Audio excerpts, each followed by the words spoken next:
across the UK, on DAB+, on your smart speaker, on your smart TV, and on your side.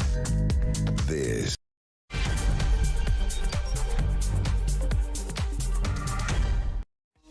Hello there, good morning to you. Welcome to the show. Congratulations for being up this early on a Sunday morning. If, like me, you're feeling, well, rather sleepy and rather tired, do not worry, because I'm going to give you a bumper, big old breakfast of Brexity goodness, common sense, all the news, lots of views. We're going to try and inject some energy into this early Sunday morning. I'll tell you what, folks, this breakfast lark is tough work, isn't it? You don't know until you do it. Some nights it's great, you sleep really well. Other nights you're just like, oh yeah, I've forgotten how to do that. And you wake up and you're like a little zombie, walking into the studio, just words coming out of my mouth. Who knows what I'm going to be saying next? But that's why I'm given like an emotional support animal, a comfort creature, if you will. If only I could pack him on my suitcase, take him on holiday for free. It's Duncan Barnes, ladies and gentlemen. Am I like your support dog? Exactly. I don't know at the moment whether you're my sort of guide dog, my sort of, seeing and hearing dog, or just there for me to sort of, pet when it gets. I was saying to one of your colleagues earlier about the early starts. As someone who's done a lot of early morning broadcasting, the problem is when the weather is like this, it is difficult. Not that I'm suggesting carousing the night before. There's anything wrong with it, but it is a challenge, isn't it? When it's nice and warm and there might be a beer garden somewhere, and that glass of wine becomes a bottle. Then you wake up at 1:30 in the morning and you're like, oh, I feel strangely wide awake right now.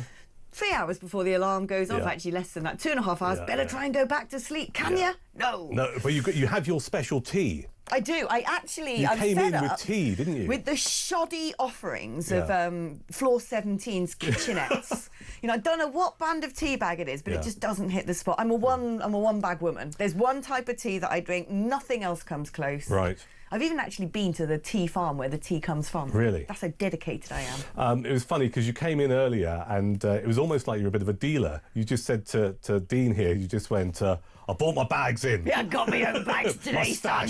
Yeah, look at this. Handed over the foil packet and said, that's the good stuff. Yeah. That'll perk us right up. It looked very entertaining. Yeah, it is. It's a very... Once you found your tea bag, every other tea is weird, isn't it? I don't know, are you sort of multi-tea drinker? You can just like get any old brew down here and think that's acceptable? I'm a bit fussy when it comes to tea. Yeah. I like my Earl Grey. Oh, I like an Earl. And I like my Lapsang Souchong. Oh, you big... What? What's the matter with that? Is that woke tea? It's kind of woke tea that tastes like a dirty ashtray. It's smoky, that's why I like it. It's smoky. Yeah, I don't get it. Yeah, it's not woke tea. You need to be hardcore to have Lapsang Souchong. No, I'll tell you what. No, actually, that's quite sort of gentlemanly. It's sort of smoking jacket tea, isn't it? It's sort of, sitting there in your drawing room, flicking through the Financial Times and my Lapsang Souchong. You've hit the nail on the head. With my retriever next to me. Yeah. Do you know, that's made me think. Do you remember in Downton Abbey what the name of that retriever was called? No. So I don't know, it's popped in my head. That dog was called Isis. Which at the time was, the river in Oxfordshire, but it was actually kind of before ISIS. So they had to kill the dog off, didn't they? Yeah. That had to go. They couldn't have a terrorist like... I wasn't really aware of that connection until now. Yeah. It's amazing what you learn. It's amazing the things you talk about at 6:05 in the morning instead of news. Shall we get back to doing that, or get to doing it, considering we haven't even started yet? Right, so here we go. All the brilliant ideas the government's coming up with to make sure people are integrated, paying their fair share, that they should be here, they're not here illegally, they're not palming off the NHS, they're not sponging off benefits they don't deserve. They keep circling around to this idea of ID cards, which, in principle, I've always been somewhat against, but... in practice and with pragmatism, I'm like, well, go on then. They know everything about us anyway, don't they? Everything sort of digitised in government records. And we had ID cards in Belgium when I lived there, and it didn't really do me any harm. Made it work. But this is just weird, because what apparently they're looking into, and this is an exclusive in The Sun today, of course, best newspaper on earth, is that the government are planning to introduce digital ID cards, but only for immigrants. But how does that... So if you're first of all, a digital ID card, is that something on your phone? I'm guessing so, yeah.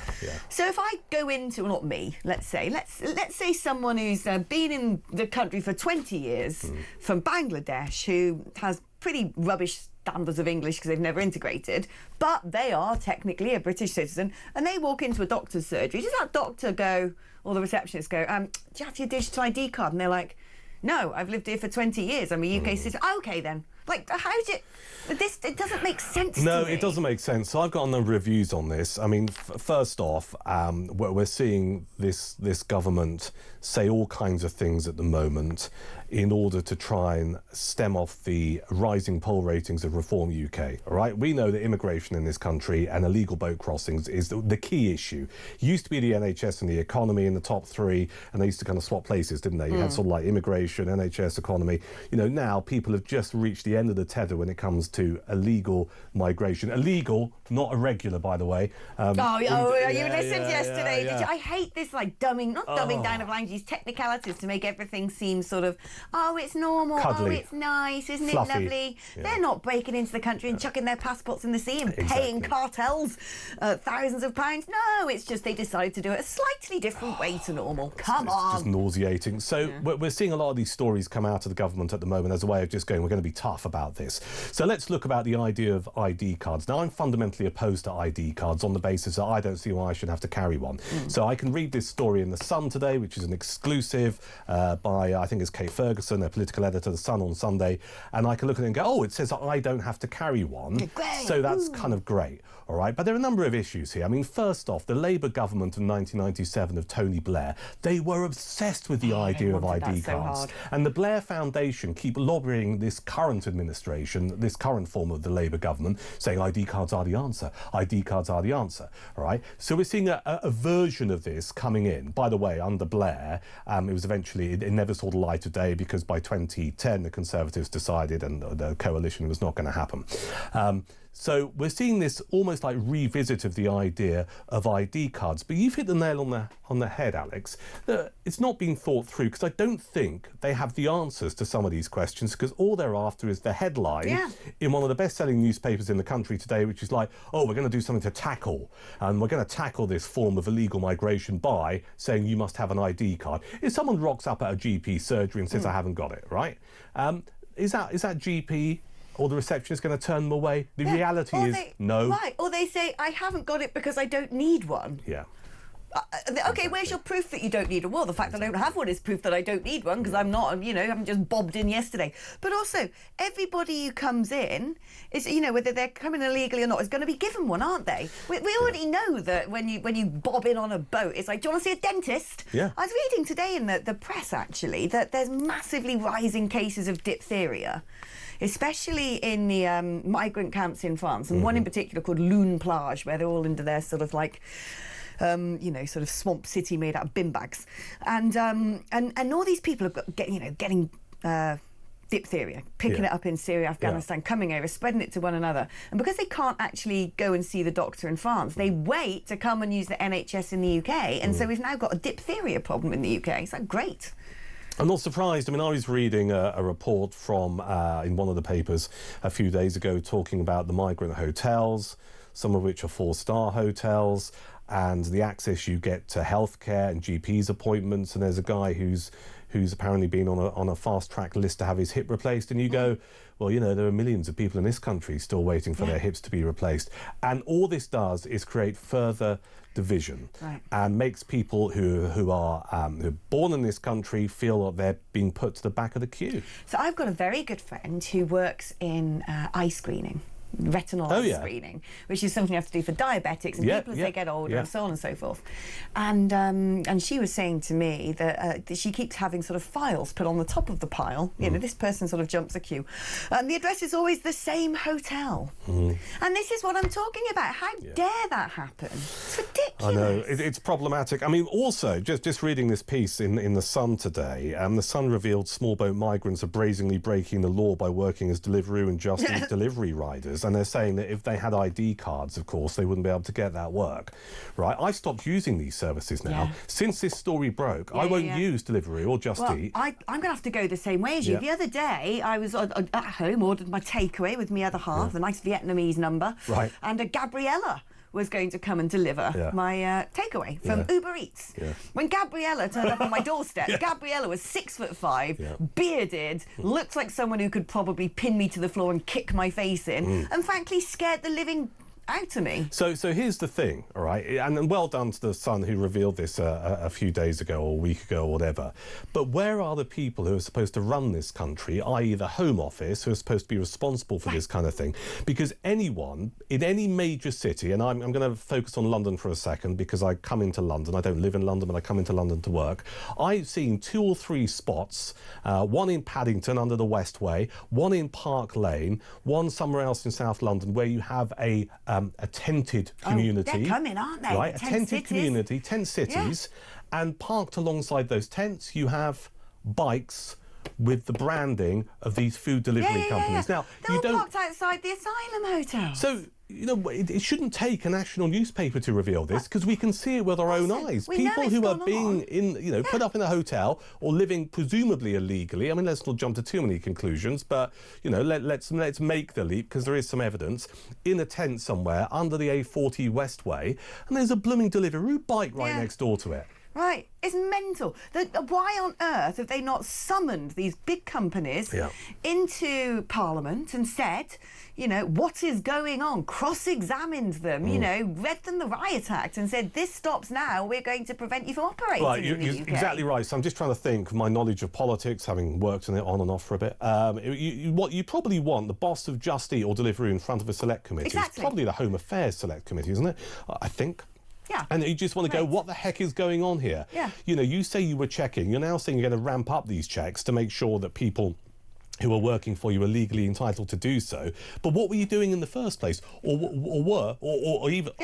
what I'm trying to say is, what were you not doing in the first place to allow this to happen? Yeah, exactly. But no accountability. The people who really do need to be cross-examined on this stuff are just not.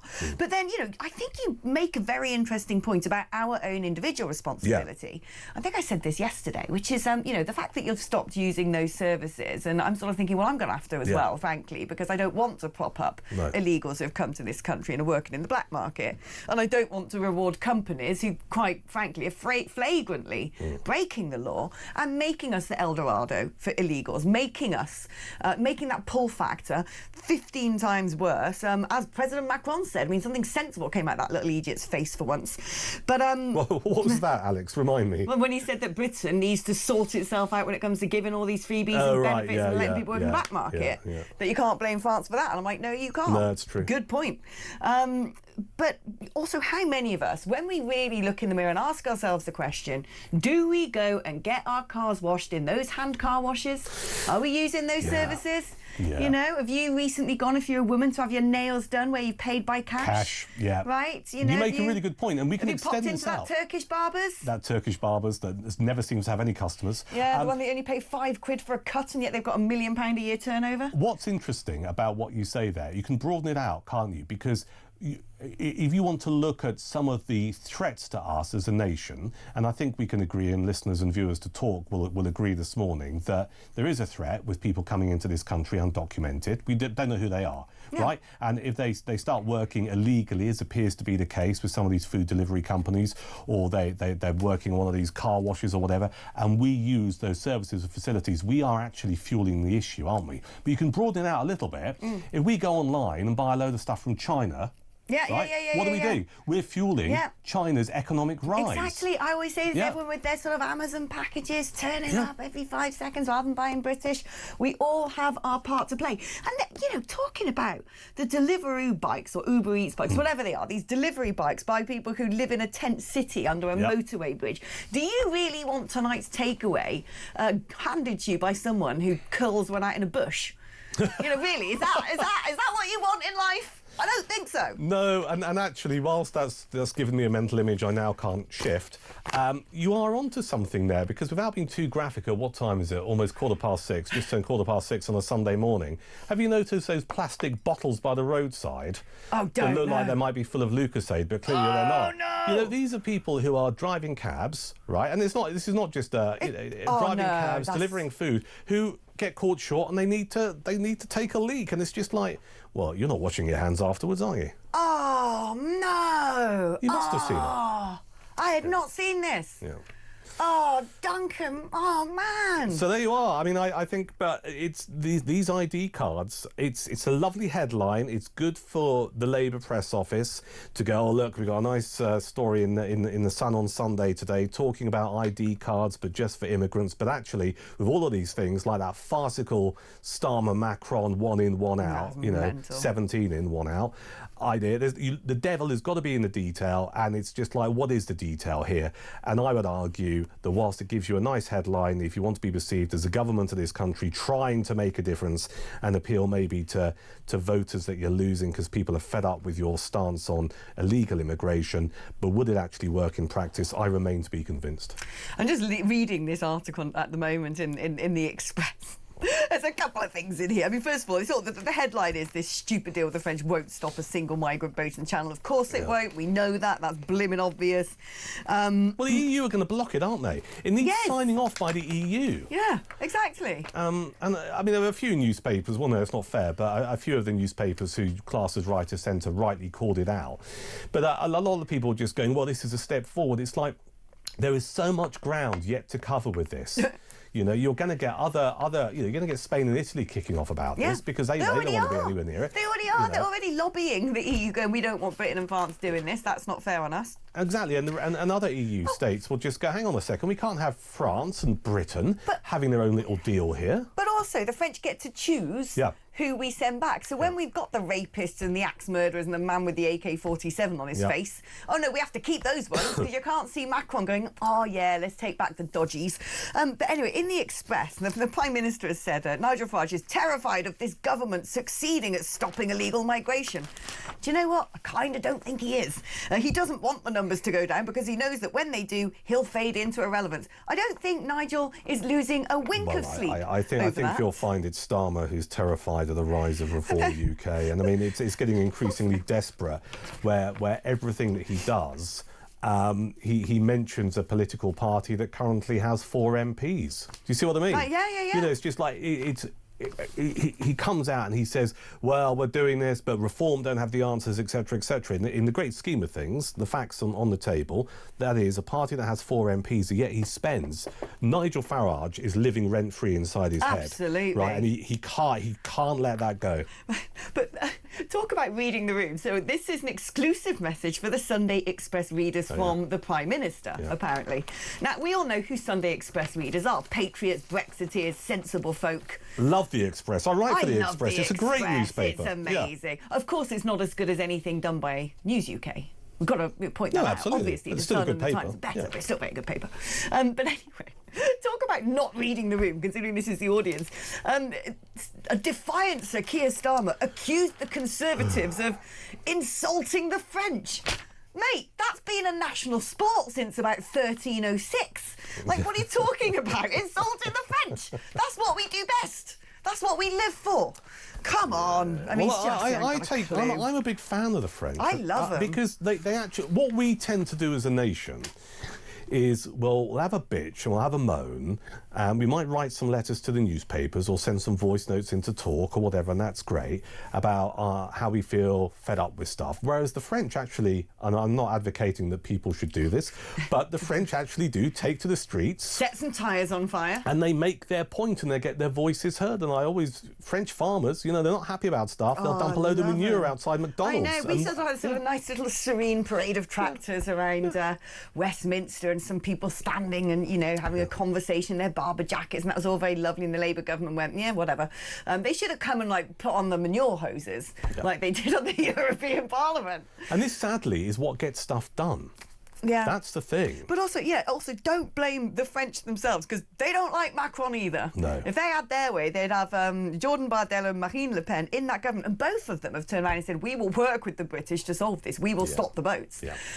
So it's a stitch up by the globalists. Now listen, Duncan and I are going to treat you to something that might not make your kettle boil this morning, but it will certainly make your blood boil, because we're going to be telling you of all the lovely little trinkets and gifts and freebies and delights and opportunities and events that we're giving to all these Deliveroo and Uber Eats drivers in their migrant hotels. Oh no, they're not just getting full board in 4-star accommodation, you know, with all the buffet food that they could desire, some pocket money and a free phone. Oh, it's much worse than that. You're going to want to stay tuned for a bit of communal catharsis. 03444991000 is the number. If you want to throw in your 2 bits as well, that is your normal network rate. Let me know what you think about the stories we're discussing today. You can also send me a WhatsApp on that number, or leave me an embittered voice note. 87222 is the number if you'd like to send me a text message. If you do that, you've got to write the word talk before you send your text. That way it avoids all the asteroids and the comets that are currently heading towards Earth, about to strike in either 1 year or 1 million. We're on X at talkTV, and Duncan and I back with you after this.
Some breaking news this morning revealed that under the Terrorist Act, 242 people were arrested in the year to June of this year. Something you can indulge in as to all the people who aren't going to prison because, well, there's no prison spaces. This is a Talk exclusive. We've been looking at... I said, you take these cuffs off me and speak to me like a human being rather than a common criminal. You're just left wondering, does these people who lead us actually hate Britain? Yeah. Do they not love our country and everything that we've stood for?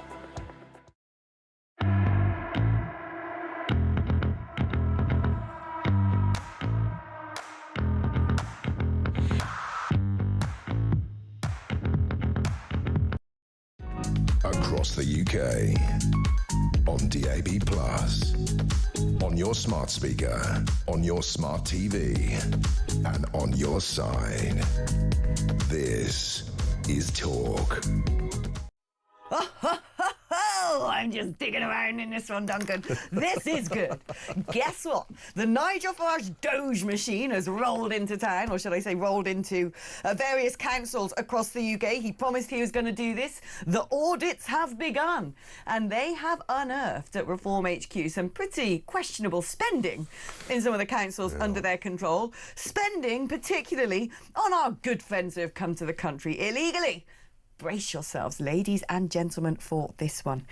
Because they have found thousands and thousands of pounds spent on gift cards, purchases from Currys and Argos, takeaways. Oh, it just gets better. Trips to the circus, Mulligan's crazy golf, driving lessons. That's right, you're here illegally, but you better not be driving illegally. What? The local swimming pool. And then this one tops it all off. Apparently, they've also been getting our good friends who have broken into the country lovely little delights from Fortnum and Mason, for crying out loud. What are they getting from Fortnum and Mason? I don't know, maybe the summer hamper with the champagne and the sort of, you know, cucumber sandwiches. This is Britishness at its best. Nottinghamshire, they spent £38,000 on McDonald's, £7,000 on Domino's, Nando's, Greg's, Costa Coffee, Netflix subscriptions, Disney Plus, Doncaster also, McDonald's, and all these takeaways for the... I mean, it's just madness. This is absolute madness. The thing that I can't get my head around is that local governments, so county councils, over the last several years, increasingly have been pleading poverty. Right? They've said, oh, we don't have enough money to do this. We have certain statutory things that we have to provide services for, so we can't cut those, and we don't have enough money. That's what they say, a lot of these county councils. Oh, every time we've got to put our, tax up by 25% this year. And what we've seen with council tax increases, or we have seen council tax increases by the maximum legal amount, because they're just going, we don't have enough money. And depending on the political flavour of that particular council, they will blame the Conservative administration, going, oh, well, they wouldn't give us enough money or whatever. Yet, as this particular piece in the Mail has concluded, and I'm staggered actually, it's not on the front page. I think this is a far bigger story. Is that taxpayers who are being told that their local council does not have enough money are reading about their local council finding money for people who are illegally in this country to go and, do hole number 9 at the seaside, where you have to get the golf ball through the windmill's door so the sails turn on it in some crazy golf. It is just nuts. It is absolutely nuts. And when people go, oh, well, we shouldn't demonise migrants, it's just like, but which bit of this do you not see? OK? People are being told they have to pay more for their council tax. People are being told that services are going to have to be reduced, or we don't have enough money to fill the potholes or whatever. Yet you can find money for stuff like this. And I must admit, when it comes to this, I am on Team Macron, who turned around and said, look what you're doing. This is why everyone wants to come to Britain. You're allowing them to work in your black market. You're giving them hotels, handing them hampers from Fortnum and Mason or whatever that expenditure is. This is mental. And yet, you look at France and look at how they live in France, in Calais, in Lune Plage, like I said. It is some sort of gross little swampy-style encampment, structures made out of bin bags, things they've cobbled together in the sand dunes. Now, I'm pretty certain that Calais has exactly the same microclimate as Kent, given it's about 8 miles away or something like that. And they also are in the ECHR. They're also a signatory to all those UN treaties. They're still in the EU, unlike us. So if they think that it's okay and perfectly sustainable and in keeping with human rights to have these people sleeping under sort of like bin bag tarpaulins, why do we think that it's necessary that these people are basically given a 2-year-long holiday in hotels with swimming pools and tickets to things and pocket money and a breakfast buffet and have a job on the side? Don't you worry about it. I'm going to keep saying this every day, because this is exactly my point. If someone came to me right now and said, Alex, love, I've got a plan. You give me $5,000 and I'll take you to Lanzarote, where you are going to get to stay in a 4-star hotel and it's full board. Yep. We'll also give you, some money every single week to spend on other bits and bobs you might need. We'll get you clothes and all of that stuff. Don't you worry. Takeaways. We'll make sure that you're made to feel welcome. Oh, we might throw in some driving lessons. Oh, do you fancy surfboarding? Crazy golf. Crazy golf. Yeah, Mulligan's karaoke, which is actually in Lanzarote.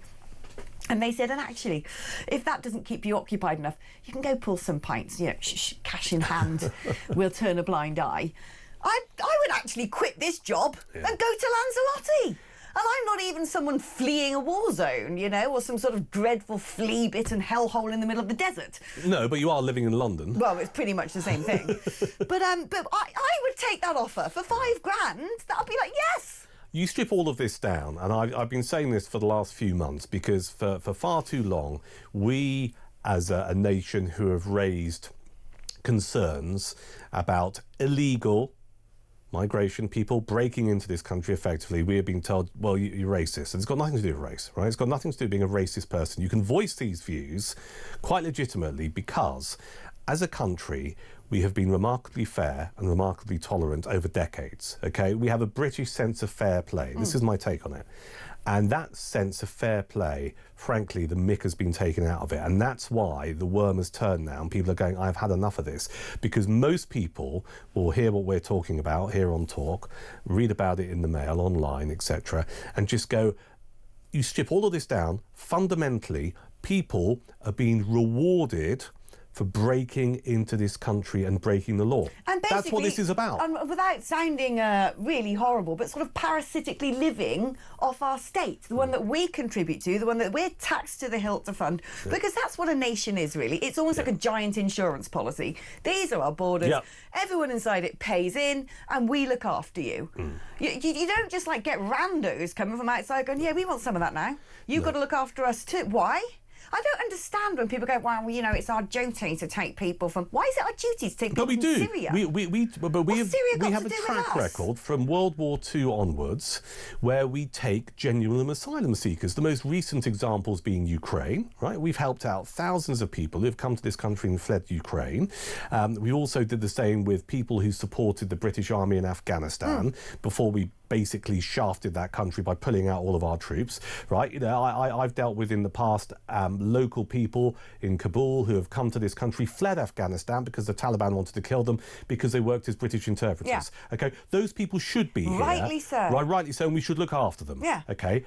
We have a track record of looking after genuine asylum seekers. But what was a geezer from northern Nigeria? Why do we owe anything to him? Well, why do we owe anything to anybody from Syria? I don't think we do. And if those people come to this country, and I sound like a broken record, but the mistake was made purely for political reasons by Starmer and co. when they scrapped the Rwanda policy, the deterrent, the idea that you'd rock up here and you'd be processed in somewhere that's not very palatable. You wouldn't be processed in Britain, you would go to Rwanda, and that's what would happen. And it never really had the time to get off the ground in order to see its effect. But you don't need to be the sharpest tool in the box to realise if you have a whopping great big deterrent, which is you come here, you're going over there and you're not going to like it, people will go, well, actually, I don't think I'll get on the dinghy. And also, you know, Australia used Nauru, was it, as their sort of, which is blimmin' miles away, an island that's like, you know, quite far away from Australia. It's not like it's, you know, just a short hop and a skip. It's not the Isle of Wight. It's not the Isle of Wight. But, you know, if they were able to use Nauru and go, right, off you go, all go in there now,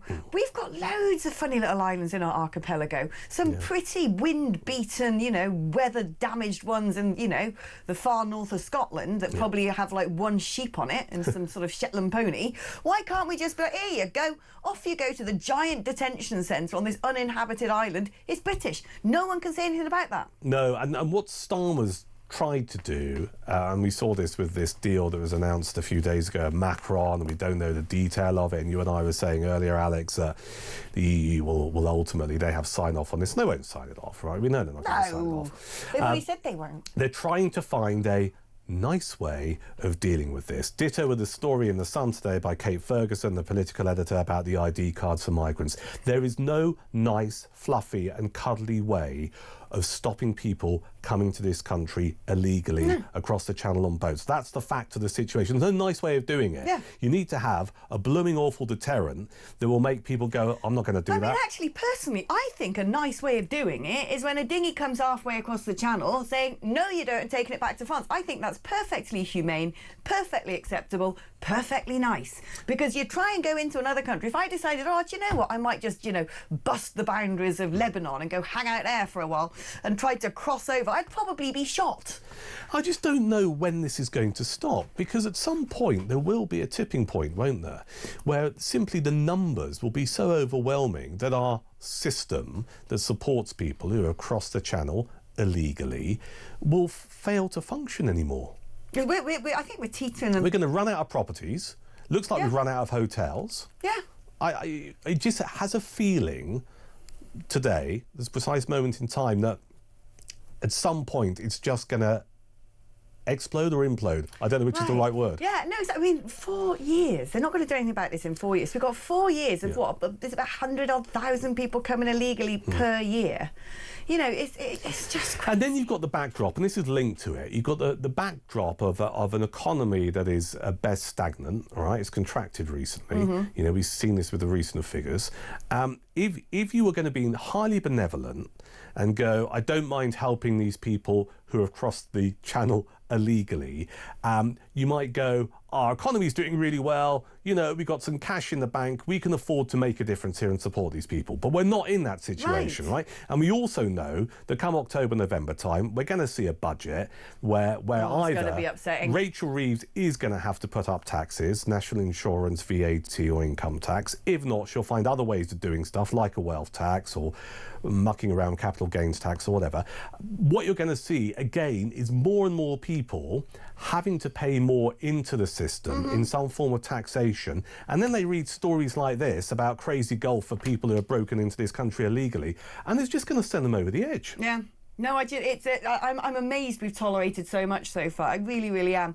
Listen, we're going to take a short break now, but when I come back, we've got some other whoppingly good stories for you on this Sunday, including a report that is suggesting that anti-Semitism has become normalised among the middle classes. And guess what? That Palestine Action Group, which have been prescribed, well, 70 people have now been arrested due to supporting them. Good. They'll probably all just be sent home with a slap on the wrist, but at least something has been done. We're going to be discussing that and a summer camp that I don't think you'll be wanting to send your kids to anytime soon. That's after this.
Across the UK, on DAB+, on your smart speaker, on your smart TV, and on your side. This is Talk. Hello and welcome back to the show, or welcome aboard if you've only just joined us. Welcome aboard, HMS Common Sense. And if you have only just joined us, they've missed out on a brilliant... I know, where have you been? Where have you been? But that's okay, because as I keep saying, you can go back to the very beginning and watch the whole lot of it on YouTube at your leisure whenever you want. So whatever you're planning to do with your day-to-day, you just listen back, listen again, have a little nap, go back to sleep, but get back on it and on YouTube on the Talk app. Go on. Right, here we go. Anti-Semitism is normalised in middle-class Britain. This is a report commissioned by the Board of Deputies of British Jews, a government-backed report, but actually co-authored by Lord Mann, which is the government's anti-Semitism advisor, and Dame Penny Mordaunt, the former Defence Secretary. And they've written in the Telegraph saying they've been stunned into silence by the evidence gathered during 6 months of research for the Commission on Anti-Semitism.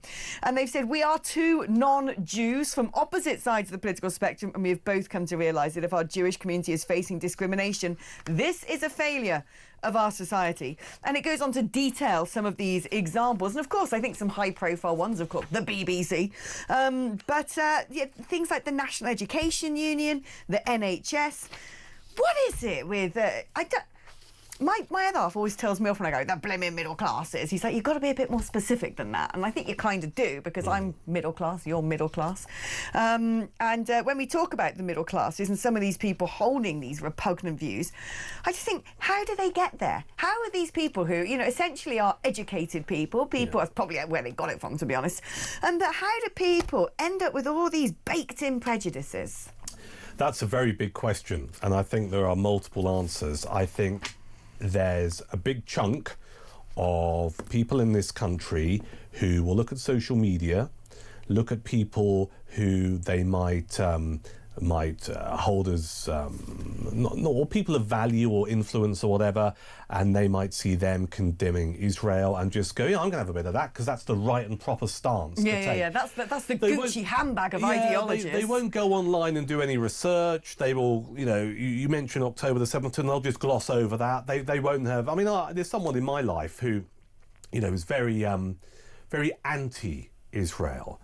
And I said to them, and I'm not going to mention their name because they're not here to defend themselves, but I said to them over a drink, I said, have you seen that video from October the 7th?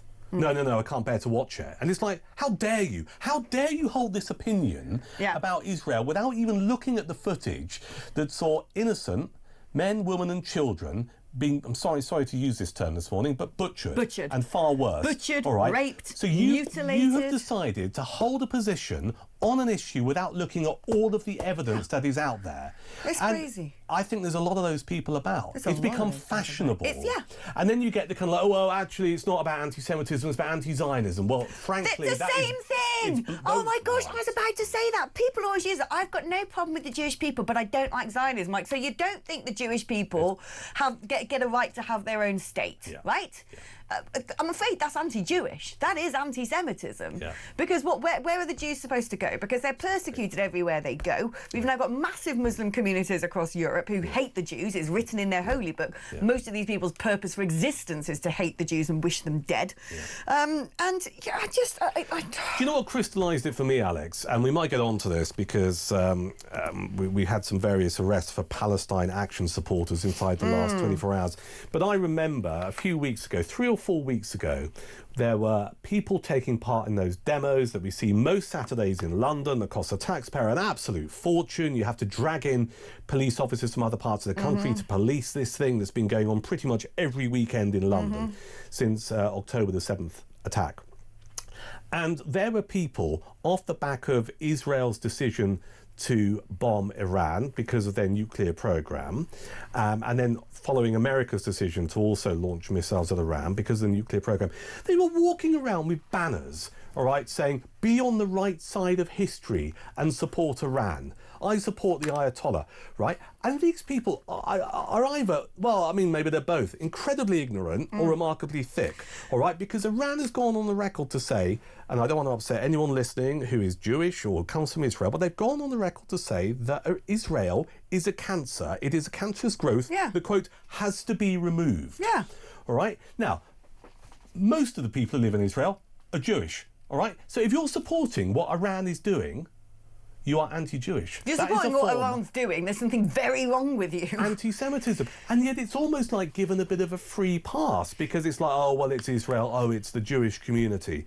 And it's about time we did something about it. So this particular report, co-authored by Penny Mordaunt and John Mann, one Labour, one Tory, none of this, the findings in this, none of this is a massive surprise to me. No. None of it is. No. Absolutely none of it is. And, you're talking about these people who just don't do their research. And I have to say, I get told off by my laugh after saying this, but there's a particular type of middle-class woman who is a problem, who's a blight on society. Yeah, well, let's talk about who want to do this compassion, this empathy. And you've got these people, when Palestine Action was prescribed by the government, which was supposed to happen in March, the security services said to the government, the threshold has been met, that these lot are now defined as terrorists. Oh no, not because they've got slightly funny views, but because they were encouraging people to tool up, use weapons, commit arson attacks, actually use violence. Well, there's a couple of things here, aren't there? And the Labour government delayed the prescription until after the May elections because they're that cynical. Yeah. But then, as a result, you suddenly had a load of batty middle-class women suddenly supporting Palestine Action, lying in the road for Palestine Action. And I'm like, listen here, Marigold, you do realise that what they want you to do is not lie on the tarmac, but go grab a claw hammer and smack it over someoan's head. So let's talk about Marigold, with a Hessian handbag.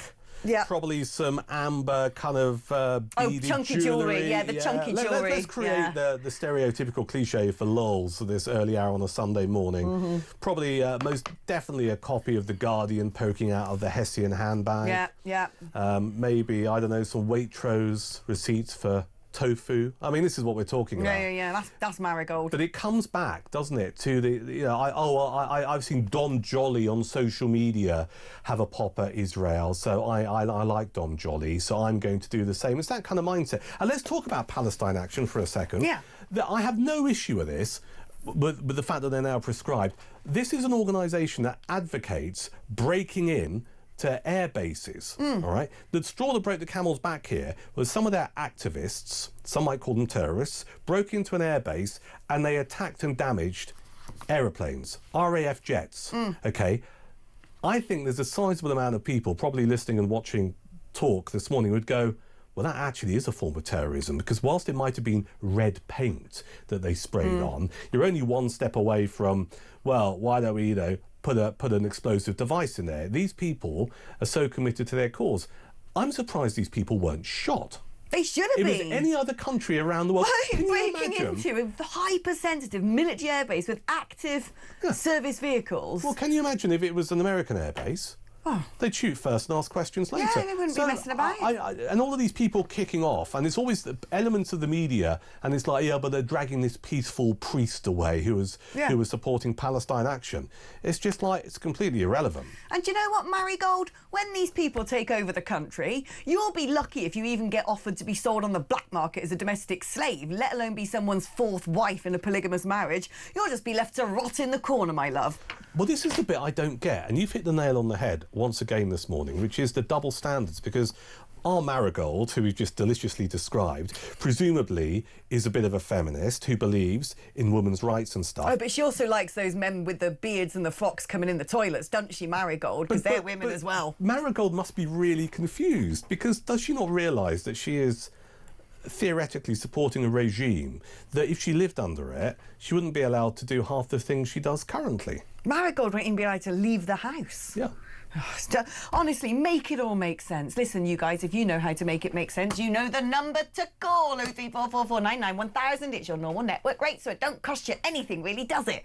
Just the same as making any old phone call. And like I keep saying, if you wanted to get this level of mental health therapy on the NHS, first of all, you'd have to wait about 2 years. If you go in the private sector, it's 150 quid an hour. You've got 4 hours of it today for free. For free. Come and lie down on the metaphorical psychologist couch. Dr. Dunk and Agony Aunt Alex are here for you. Yes. All right? Let me get my I was going to say my stethoscope out. That sounds a bit dodgy, doesn't it? Let me put my Freudian slip into the mix. 8722 is the number if you want to text us. Write the word talk before you type your digits, and at talkTV we're on X under that handle. And just read some of your messages before we go to break. Alex, top #1 show, as always. Thank you, Andy in Suffolk. Really enjoy your weekend morning rant. Saves me throwing my toy out of my toy box. I just sit here like the Churchill dog nodding away. Nogging is something very different. What is nogging? No, let's not go there. Okay. Someone's going to have to tell me during the advert break, because I don't know. Text me. No, don't. I'm not going to read it out on air, because I'm sure the definition is not Ofcom compliant. Agreeing with you and your guest. Keep up the good work. All the very best to you and all at talkTV, says Andy in Suffolk. And someone, Matt in Hove, says there are 6 or 7 tents on a lawn by Hove Beach, and there are and there are 2 Just Eat bags on bikes next to them. It's happening everywhere. Exactly the point I made earlier. We can see it. Why is it taking the Home Office so long to see it? No, exactly. Well, they know what's going on. They're just not doing anything about it. Why? Scared. Yeah. Right, listen, if you've got the answers I just gave you, all the numbers, don't go anywhere. We're back after this.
breaking news this morning revealed that under the Terrorist Act, 242 people were arrested in the year to June of this year. As something you can indulge in as to all the people who aren't going to prison because, well, there's no prison spaces. So this is a talk exclusive we've been looking at. I said, you take these cuffs off me and speak to me like a human being rather than a common criminal. You're just left wondering, does these people who lead us actually hate Britain? Yeah. Do they not love our country and everything that we've stood for?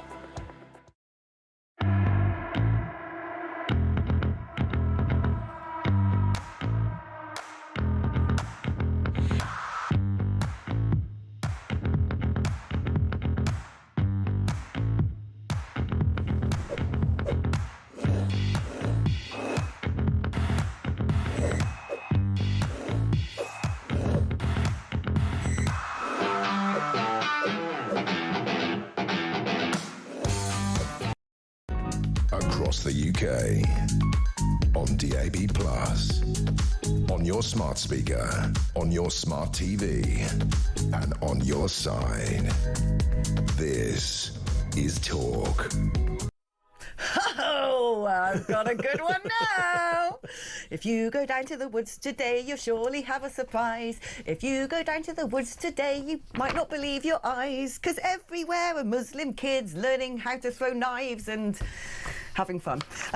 This is the story of the day, because a summer camp sponsored by an Islamic charity accused of backing Iran could expose children to extremist views, it has been claimed. Now, this Camp Wilaya, which is set to take place in Kings Langley in lovely leafy Hertfordshire next month, is an amazing place to enjoy the outdoors, make new friends, learn and build on Islamic values like, I don't know, having to go to daily prayers, boys being separated from girls, girls being forced to wear the hijab. When you look at the little kindly, gentle activities they're doing, they're colouring in Palestinian flags and watermelon symbols, drawing pictures of paragliders used by Hamas on October the 7th, being taught about the wonderful nursery rhymes and storybooks of the Mad Ayatollah in Iran. And there's even one picture of them lobbing knives at some sort of, like, target. So what is this? It is extraordinary, isn't it? And it's something which I think people will hear this morning and go, hang on a second, how does this actually work? And you don't have to dig too far to realise that this particular charity, if you look at their social media footprint, some of their posts, and they're based in northwest London. Oh, well, where in northwest London? Well, quite. No, because this is what's important, because I've really had a bit of a barney about this place lately. I bring it up every single programme ever since last weekend. Yeah. I was driving back from Silverstone because I got to go watch the Crawley on the Saturday. My sat-nav, because I was coming from, you know, northwest, my sat-nav took me through northwest London, through the 7th circle of hell known as Brent. I couldn't believe my eyes. I've been banging on about Brent for a week now. Obsessively, I'm obsessed with Brent. And that's where this charity are. Of course they are. It's extraordinary. And some of their social media posts, they praise the leader of Iran, the Ayatollah Khamenei, declaring that his books are, quote, an excellent source of knowledge and a great read. What a great read. So this charity is, I think it's fair to say, has a certain set of opinions and views. And the thing that really leapt out to me about this is, well, look, you know, I'm a parent, and any parent listening or watching will know that kids are remarkably, you can influence them, right? The earlier the age, the easier it is to influence a child. So this particular camp is aimed at children aged between 9 to 14. And I would argue that that's sort of like the upper end of that, your early teens. You are looking at life, you are looking for answers, you are looking perhaps for something to leap onto in terms of a belief system. So that's concerning, because I don't think you're going to go to this particular adventure summer camp and maybe get a well-rounded view of the world in terms of religious beliefs and opinions, and maybe a world view.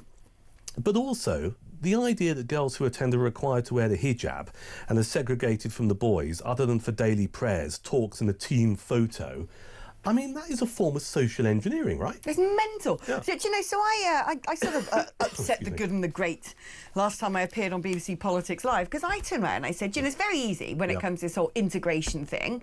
You just make it impossible to not integrate by saying no more full face coverings, done, gone. You want to dress your woman up like a ghost, go home. No more hijabs in schools. You know, I think that you shouldn't be imposing these things on minors at all. And I also turned around and I said, because I'm also against non-stunning, although when it comes to holy meats and all the rest of it, you can actually do halal with stunning apparently or something, I don't know.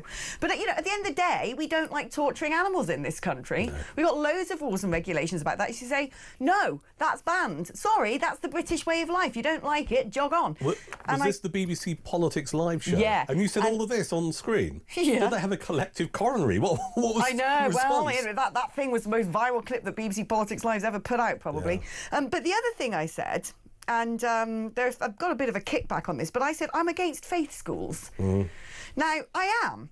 Because, you know, we're like, oh, you know, everyone needs to integrate. Well, you can't have kids of different religions deliberately being segregated so they can be taught a completely different way of life to our own. I mean, it's just wrong, right? That is just wrong. And then, of course, I had people saying, you know, the Jewish diaspora, they need their faith schools. And I'm very sympathetic to that. I actually am sympathetic to the fact that Jewish do need their own schools because they're treated so abysmally, frankly, in our state schools. Schools, by the way, that have their own private security. Yes. It's a shocker. It's a shocker, but that shouldn't be the case. Exactly. But, you know, but these sort of little, you know, they're not singing Kumbaya and roasting marshmallows on a bonfire, are they? No, there's going to be a very clear agenda, I think. And it's interesting about the face coverings and the hijab here. It's taken me, I used to be of the position 2 or 3 years ago, quite, I'm going to say the word, liberal position, which was kind of like, I can't get too excited about what people wear, let people wear what they want. But certainly, over the last couple of years, I've reached the conclusion that we hear the words integration or the word integration used so many times by politicians, and it has not happened since the late 1990s when Tony Blair came to power, and this whole mindset of like, it's diversity is great, it's fantastic, it's what Britain should all be about. Look, integration has not worked, okay? End of, it's not worked. And you do not get integration by allowing people to walk around the streets of any town or city in this country wearing a burqa or with a hijab or covering their face. End of. It puts up a barrier. So I've changed my view on that because I just don't think it's not good for this nation. No. How can you integrate and communicate as a society if you can't see someone's blimmin' face? Nope. It's the very opposite of integration. Honestly, like I said, it's very simple. You just go, these are our British values. We're going to put them in place. If you don't like them, go somewhere where the values that you seem to extol are more prominent. Bang on. And I think that there's nothing, you're not Idi Amining people and you're putting people on a plane like, well, all of you got to go. You're basically saying, follow our way or there's the highway. It's a choice. It is a choice, and it's very simple indeed. Now, you have a choice, and your choice is to stay tuned to talk. Of course it is, because there's still 3 more hours of brilliance and common sense coming up just after these advert breaks. Put the kettle on, and I'll see you on the other side. Back in a moment.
across the UK.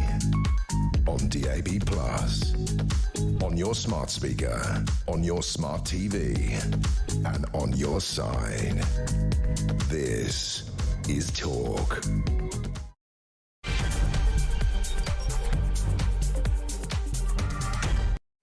Hello there, welcome back to the show. If you've been with us for the last hour, congratulations, well done. Haven't we had some fun? Yes. If you have not, then you have the wonderful resource of going back to the beginning of this show and catching up on all of the goodness, all the wholesomeness, all the catharsis from 6 a.m. onwards on YouTube or on the Talk app, so you don't have to miss a minute of magical madness.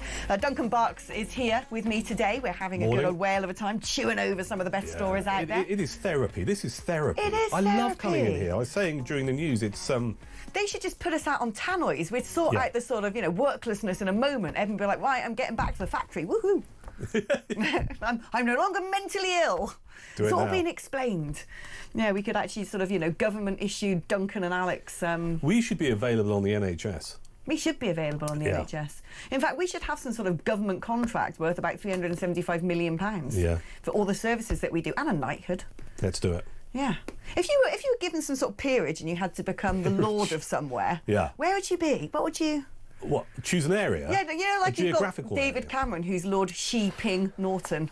See what I did there? Yeah, that's very good. Yeah, well, probably something South Coast based, because that's where I lay my head most days. So probably South Downs. Could I say South Downs? Lord of South Downs. Yeah, no, that doesn't trip off the tongue, does it? No. No, I have to give that some Lord Barks of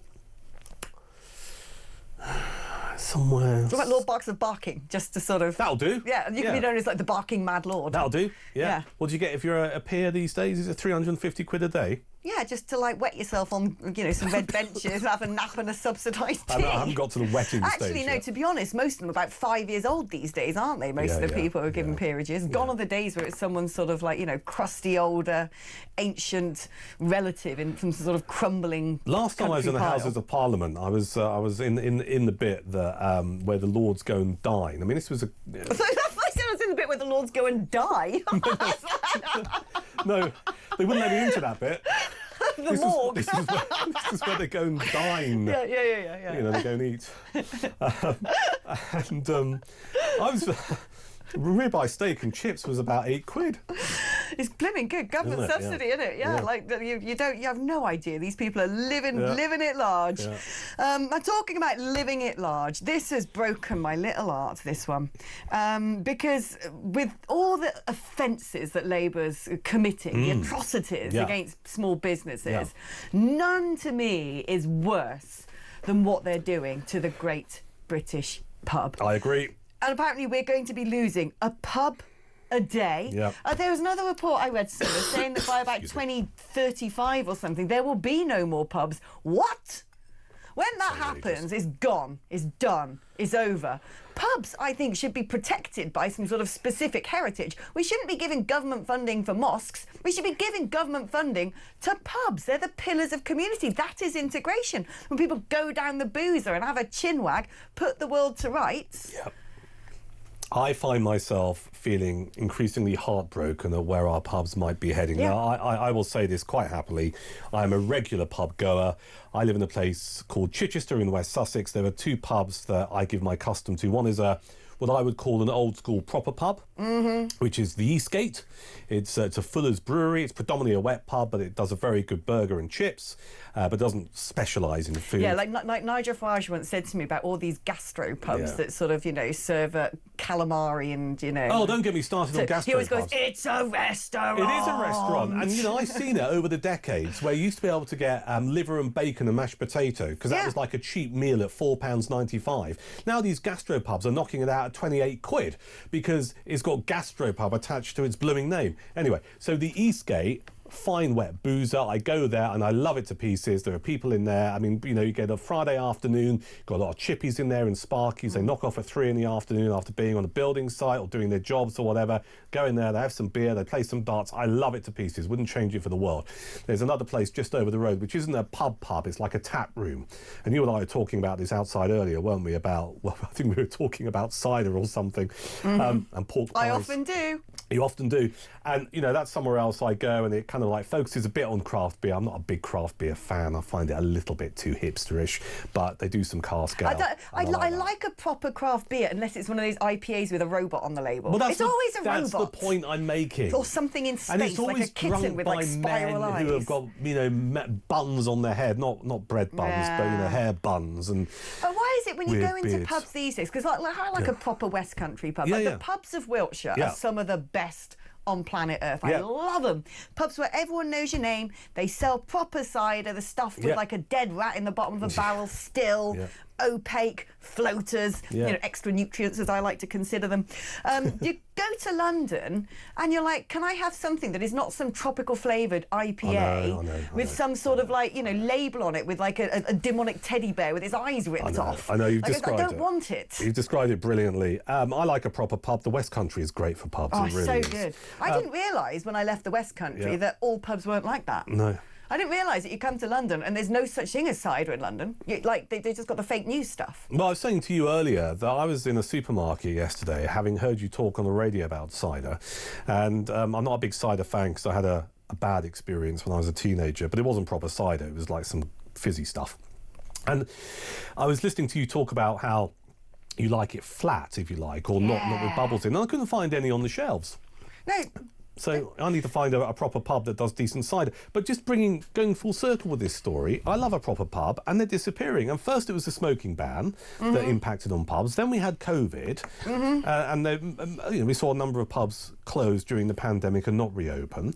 Thankfully, a number did. And now it's another pandemic, which is this Labour government who seems to be so anti-business that the first people who feel the pain is the hospitality sector. Oh, the banter ban's coming as well soon, isn't it? That's going to be a nightmare. You know, we saw in the last budget with Rach, who's still currently in a job, we saw her introduce the increase in employers' national insurance, so that impacts on stuff. You've also got the minimum wage that's going up, you know, and all of this has impacted on the hospitality sector. And there's a piece in the Sunday Telegraph today just saying, look, you know, there's a guy here who runs a pub called the Cricketers. That's a famous pub as well, isn't it? The Cricketers. It is. That's often in the good old AA guides and just Michelin saying, guides. we're finding it really, really hard. And as you mentioned earlier, the excellent people at the British Beer and Pub Association saying roughly one pub is set to close every day in 2025. And if that forecast comes to pass, it would take the number of pubs in Britain to its lowest level in a century. And I'm sympathetic to it because I think psychologically there is a view that when you have to start paying, and it's different in London because it's always been expensive in London, but outside of the capital city, if you start having to pay over £5.50, £6 a pint, people just go, I can't afford it. No, and so they you just will drink end at up. home. They'll just go to the supermarket, buy go a down crate of Lidl's, beer. get a six-pack of tinnies. And But you have to be sympathetic to pub operators because they're having these costs that they've got to cover, and the costs are coming from this government. most pubs barely make a margin. No. They're literally a community centre. Yeah. You know, I used to work in this amazing pub in Gloucester called Cafe Rene. It is fantastic. Anyone who is from Gloucester will know it. Anyone who isn't, go there and visit it. It's brilliant. It's got a well in the, you know, as soon as you walk in, a well. And it's got a whole sort of roof made of wine bottles. Nice. And it's on massive cellars. It's really like old and weird and serves proper cider. And because it's so weird, it's full of lots of people who are weird, which is what you want in a pub, you know.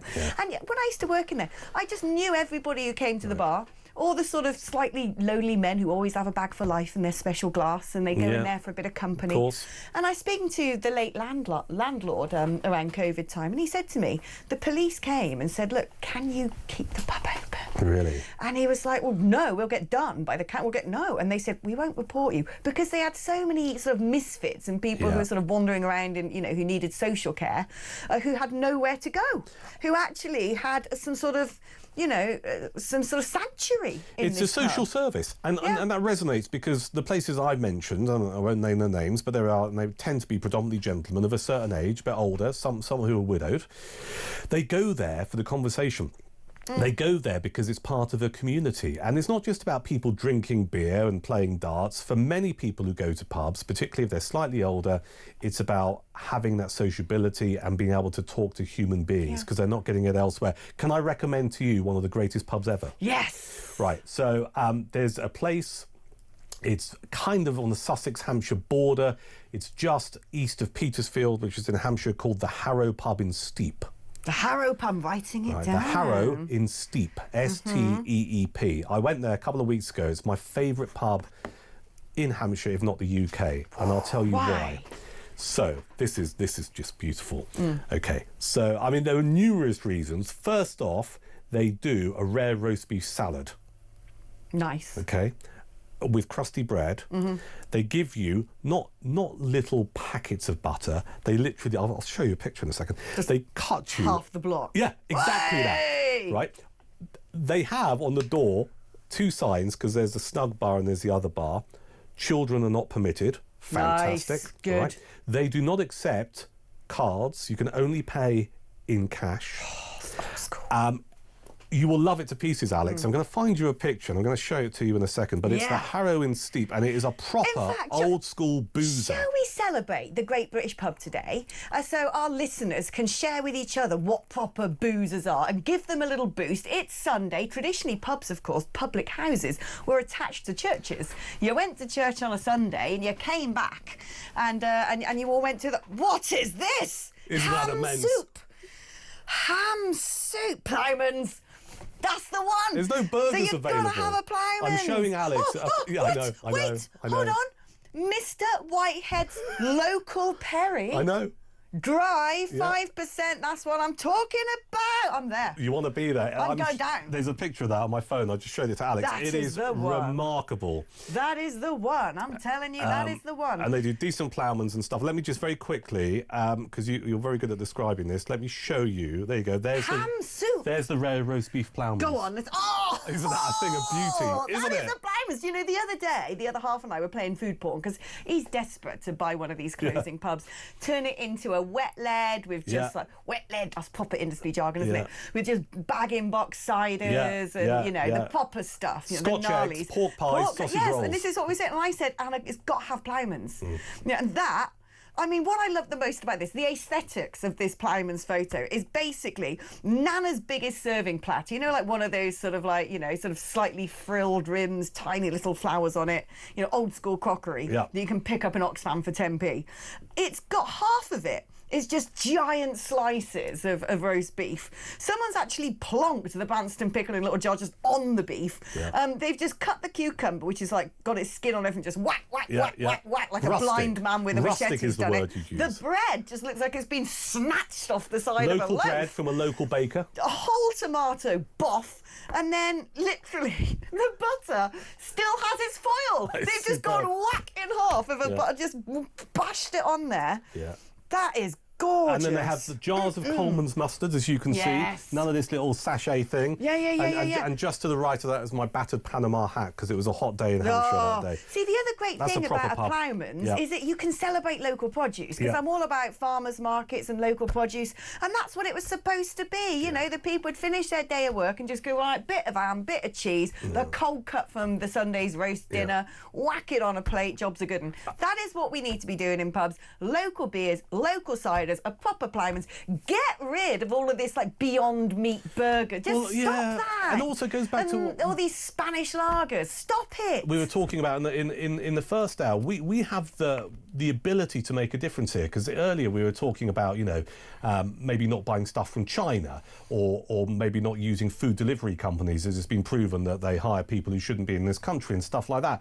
If you carry on going to these pubs that are what I call chain pubs, and I don't include Wetherspoons in this, I'm a big fan of Wetherspoons. I love that man should be knighted. Tim Martin is a genius. Martin. Why is he not Sir Tim Martin in the House of Lords? Because he doesn't fit in with the establishment. He is the king of everything. He's love a him. massive employer and has paid vast amounts of tax. And Wetherspoons is excellent. It's a great chain. It's been cider week at the moment in Wetherspoons, and they've actually had all the bag-in-box ciders. They've rotated all the good stuff. Wetherspoons are fantastic, so put him to one side.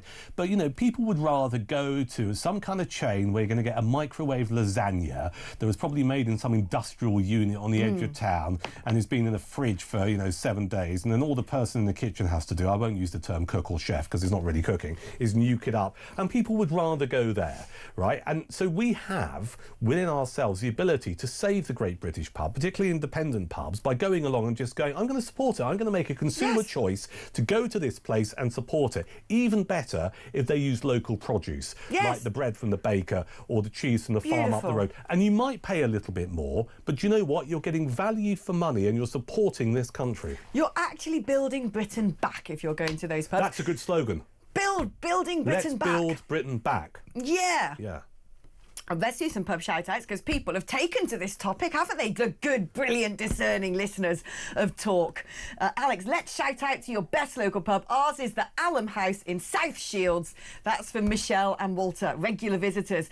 South Shields, proper sand dancers. We love that part of the world. That is a great part. The Harrow pub is fantastic. Been there many times. Great landlady. Brilliant on a winter's day with a great open fire and food. You've got to have an open fire as well. That is lush. My favourite thing, very quickly, about if I can, about the Harrow is someone came in, this was last year I was there, and it was during the winter, and someone said, I'd love to stay in contact with you. Do you have an email address? And the landlady said, we don't do that kind of thing. No, we don't do that. Someone's just said, Karen in Taunton have just went out to celebrate their wedding anniversary to the local country pub, not a gastropub, good. And had, this is so British, a wonderful carvery. Yeah, carvery. I love a carvery. Yeah. You know, this is the other thing. Middle-class people miss out on all the best stuff. Most middle-class people would not have been to a Toby carvery. And it's like, you got no idea how brilliant that King's Plate is. The working classes get all the good stuff. I've got a mate who used to have a top 10 of Toby carveries around the country. Oh, really? Yeah, yeah. Can I have it? No, I haven't spoken to him for a couple of years. I but would love that. He used to grade them. If you've got a top 10 of Toby carveries, also send it across, because I'd love to actually go and visit them all. Anyway, the Merry Monk in Monkton Heathfield is apparently a brilliant pub. So I just want to know all of the Ducklington Sports Club. Ducklington. Where's Ducklington? West Oxfordshire. This is from Ed from Ducklington. Ducklington is just such a beautiful name. Yeah. Some of mine, shall I just say, the Royal Oak in Easterton, which is basically now my local pub. The brilliant landlord and landlady. They've just been in the British Pub Awards thing down in London, and out of something like 44,000 pubs, they came in the top 20. Killing it. The British Lion in Devizes, or as I like to call it, Devise. Yes. But that's a proper boozer. That is a solid entity. And there's this also tiny little village pub called the Rose and Crown in Worton in Wiltshire. And this place is like going into your nana's sitting room. Yeah. It's so weird. You go and it's got grandfather clocks, those little knitted dollies that old people know how to make, and sort of funny souvenir, like, you know, plates on the wall and pictures of like royalty and odd stuff like that. And like at the back, a dining table with, like, you know, placemats on that, you know, my grandma used to own, and sort of, you know, weird just it's amazing. A dog that wheezes on the carpet. It's everything you need in life. And strangely, like an animatronic cat. Oh. Yeah, you know, like these sort of like ones, but you sort of press a button, it comes to, it's cool. Like, that place is awesome. We got to highlight these places, and we've got to save these places. We've got to support them. It's so important. It is so important. So keep your thoughts coming in. If you've got a pub that you want to give a shout out to, 03444991000 is the number to send me a WhatsApp or leave me a voice note. 8722 is the number to send me a text. Right, talk before you send your message.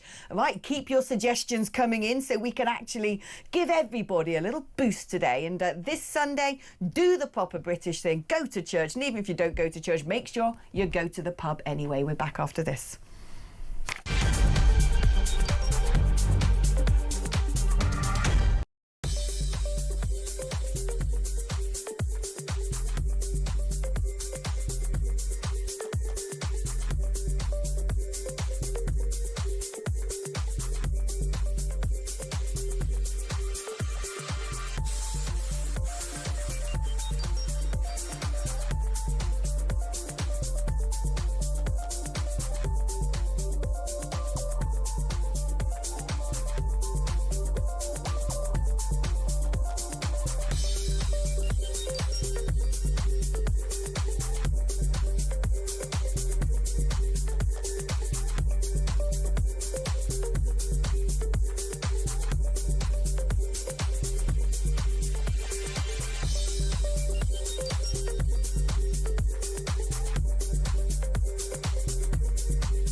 Some breaking news this morning revealed that under the Terrorist Act, 242 people were arrested in the year to June of this year. Something you can indulge in as to all the people who aren't going to prison because, well, there's no prison spaces. So this is a talk exclusive we've been looking at.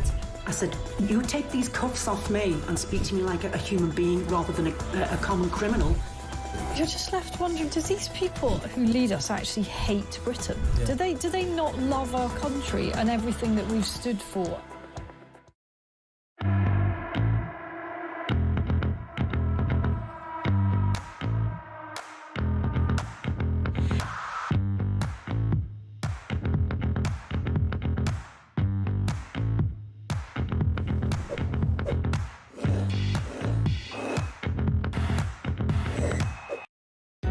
Across the UK, on DAB+, on your smart speaker, on your smart TV, and on your side. This is Talk. Hello and welcome back to the show. We're going to do the front pages, but we're going to do some shout-outs to your boozers first. Morning, Alex, my lovely. I'm sorry, only proper cider is brewed in Somerset from English cider apples and has bits floating in it. It's the law of the West Country. Now, listen here. I'm from Gloucestershire, OK? We also make some very good cider, but I am going to acquiesce that Herefordshire thinks it's the capital of cider. Yeah. Everyone knows it's Shepton Mallet, and everyone knows that the best cider in the world is actually Somerset, and I say that as a Gloucestershire girl. Yeah. It's true. Tucker's Grave in Somerset is like, that's I need like to get into cider. I need to go. I've been inspired by working with you here at Talk. This idea that, because, you know, sparkling cider, I had a bad experience when I was a teenager. I've never been near it again. But I like this idea of how you describe it as proper cider that has bits floating in it. Yeah. Actually, the best cider in the world ever is made by a guy called Roger Wilkins. Right. Land's End Farm in a brilliantly named village called Mudgley. Right. Mudgley in Somerset. Now, Roger Wilkins is like this old gaffer. He's been running this cider. It's been in his family for generations. Proper old operation. And he's like best mates with people like Mick Jagger, who actually fly him out on tour to bring his scrumpy along. And it's the sort of stuff that makes your sort of eyes go like ding and your hair stand on end and makes you do, you know, the sort of weird cider face where you have a sip like this and your first reaction is to go... You get like a twitch, you get like a facial tick. You're like, yeah, that's a proper cider. There's something about the West Country. I mean, I worked there for about a year, a few years ago, and I fell in love with the West Country. And I do think it's probably one of the, not only, but one of the last few remaining parts of the UK where, how can I put it, it's proper. It's weird. It's weird. West is best. There is a lot of weird. Best. There's like a sort of strange Venn diagram in the West Country of cider, mead, witches. Yes. They love a bit of witchery. Right. You know, it's and farmers. It's all very sort of like, you know, you're still sort of, you know, putting like pentagrams on the trees there. But I love it. Bring it on. Right, let's do the front pages because that's what we're supposed to be doing, not banging on about stuff. We're supposed to be talking about news, and all we've done so far for an hour and a half is talk about where we like to drink, what we like to drink, and what a ploughman should look like. There's news stories about serving the pub.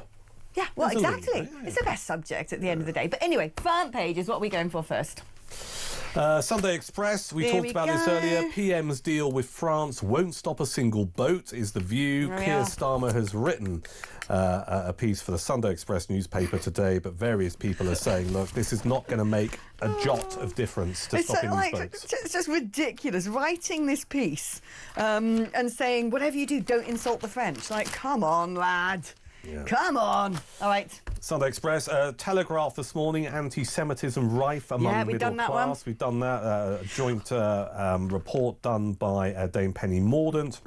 And also Lord Mann, so you've got a Labour politician, a Conservative politician, concluding something that I don't think many of us, sadly, will find as a great surprise. No, indeed. There's also a story here that Labour's going to hand millions to drivers to boost sales of electric cars. I don't want an electric car. No. When I got my most recent car, I contemplated it, and I found out the range on this thing was like 2 blimmin' miles or something. It takes 48 hours to charge. And actually, I was asking the guy in the car place, and I was like, so, you know, what is the cost equivalent if I was going to charge it at home using electricity and fuel? And it's about the same price. I'm like, why bother then? Oh, but it's typical politicians of the last 15 years. It's like, oh, they lurch and go, EV, get an electric vehicle. And yet the infrastructure's not in place. No. in terms of there being enough chargers around the United Kingdom. And also, as you rightly point out, people have range anxiety. Why should people hire or buy an electric vehicle if you're not 100% sure it's going to get you to your destination without you having to queue outside a Tesco somewhere and plug it in? Yeah, and it takes blimmin' ages to charge. It's not like you just go in there and like, just 10 minutes. It's like, someone once said to me, who's a driving motorist, that he thinks electric vehicles are going to essentially be like the CD. That we're going to go back to combustion engines with biofuels and things like that, because you can't beat the combustion engine, and it's just going to be like that weird CD era where everyone's like, this is the best thing ever, look how reliable they are, and a single dust mote, you know, comes out of somewhere and lands on your CD. Also on the front page of the Sunday Telegraph, just linked to what we were saying earlier, Reed's £1.7 billion raid on business risks killing off the high street. Yeah. And this is, again, another warning that's been issued by the private sector, if you like, and this fear that the Chancellor will use her next budget to increase business rates for department stores and supermarkets, because she's got to find £5 billion now because they couldn't make those welfare reforms work. Yeah. She needs some cash. And there's this idea that they're going to hike up the business rates. I've got an instant way to just, you know, solve the massive black hole, which is get rid of Ed Zero. Ed Zero. And his stupid department. All of that just sorts it, doesn't it? Right, where next? Sunday Times this morning. A couple of interesting stories here. One of which is, I think is quite interesting. It's about Donald Trump, who reportedly is winning over Peter Mandelson, or Lord Mandelson, as we're supposed to call him. And this Sunday Times story is quite interesting because Lord Mandelson apparently has told J.D. Vance, of course, the US Vice President, he believes Nigel Farage risks peaking too soon in his attempt to claim number 10. But also this idea that Trump is slowly getting quite chummy with Lord Mandelson. Oh, little sneaky, sycophantic, creepy little Mandelson. Do you think? Do I think? Yeah. But I mean, what's ridiculous is when I saw, like, Sir Keir Starmer basically pouring at the Donald, getting that little invitation for the state visit out of his lapel. Oh, look at this! Presenting it like a sort of charity check ready for the photo shoot. And I'm like, a year ago, you were calling him a dangerous tyrant who should be nowhere near politics. I mean, come on. Yeah, I mean, in answer to your, or to respond to your toadying comment there, Mandelson said the US president was, quote, a more nuanced figure than people appreciate, adding, let's be honest, more often than not, there's a kernel of truth in everything he says. Yeah, I know. Yeah, it is, isn't it? No, totally. All right, where next? We got this story on the front page of the Mail on Sunday. It's a royal story about King Charles and Prince Harry's senior aides, who apparently have held a secret peace summit. The Mail on Sunday can reveal, they're saying, marking the first significant move towards resolving their family feud. And sources have told the newspaper that last week's meeting was the initial step in a reapproachment process to restore the broken relationship between the Duke and the Duchess of Sussex and the rest of the royal family. And if you go inside, I think it's page 6, you've actually got some pictures here. Now, if you're a cynical old hat like me, you'll look at that main picture of people on a balcony somewhere looking surprised that they're being photographed and going, yeah, well, that's a setup for a start. I'll let other people give their own assessment, but it appears to be a representative of the Duke and Duchess of Sussex meeting with a representative of King Charles and the royal family. This is an exclusive done by a fantastic journalist called Charlotte Griffiths, who is editor-at-large of the Mail on Sunday, and she's going to be actually joining us to talk about her exclusive a bit later. So it is actually a fairly big story, isn't it, that one? I think so. I mean, it's rumbled on, hasn't it, for years, this split between Harry and Meghan, or rather Harry, Meghan and the rest of the royals. Will there be some kind of solution to it, resolution to it? I don't know. I quite like the sort of medieval nature of, you know, the sort of feud between royal brothers. It's my household representative will meet your household representative to thrash things out. They should do, sending Alex, their sort of envoys and their courtiers instead. Yeah, I not like picking that. up the phone. It's quite feudal. I just think they should have a jousting competition. Oh, I've said that before. Have yeah, you? Up the Mall. That'd be amazing, I hadn't thought about wouldn't a it? venue, but that could work, couldn't it? The Mall. Charging at each other down the Mall. And whoever remains on the horse wins. With their sort of standards representing, you know, the Sussexes and the standard I'd love that. That'd be brilliant. And the only other thing to mention, really, is the Daily Star on Sunday. That's got this, love the Daily Star. Love the Star. Yeah. Last orders for humans as bots take over our boozers. The rise of the robo-landlord. And when I saw this first thing this morning, my heart sank a little bit. Because when I read this headline, I thought, oh my, what they're going to do? Is it going to be like those self-service checkouts in supermarkets where you don't deal with a human being anymore?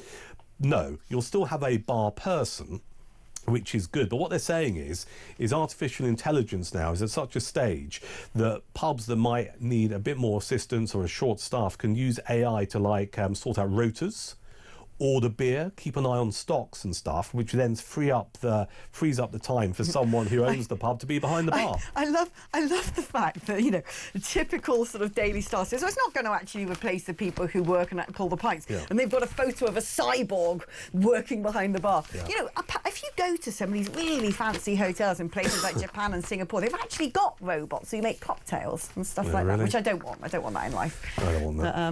No. Well, there you go. We don't really want to talk about the sex attack on the EastEnders set, No, do I we? missed that out because we don't know enough about it, and there's a lot of allegations involved. And the Mirror, some sort of. Well, the Mirror's got a royal story. Sophie tells of mission to help the royal family in a rare interview. This is the Duchess of Edinburgh, Sophie, who we don't hear that often. No, we don't. They don't get her out that often, do they? And she's fairly solid. Yeah, I think she is solid. Who's your favourite royal? There's only one answer to this question, I think. Oh, really? Yeah, I think so. It's like sound people know who it is. Oh. Oh. Go on. It's obviously Princess Anne.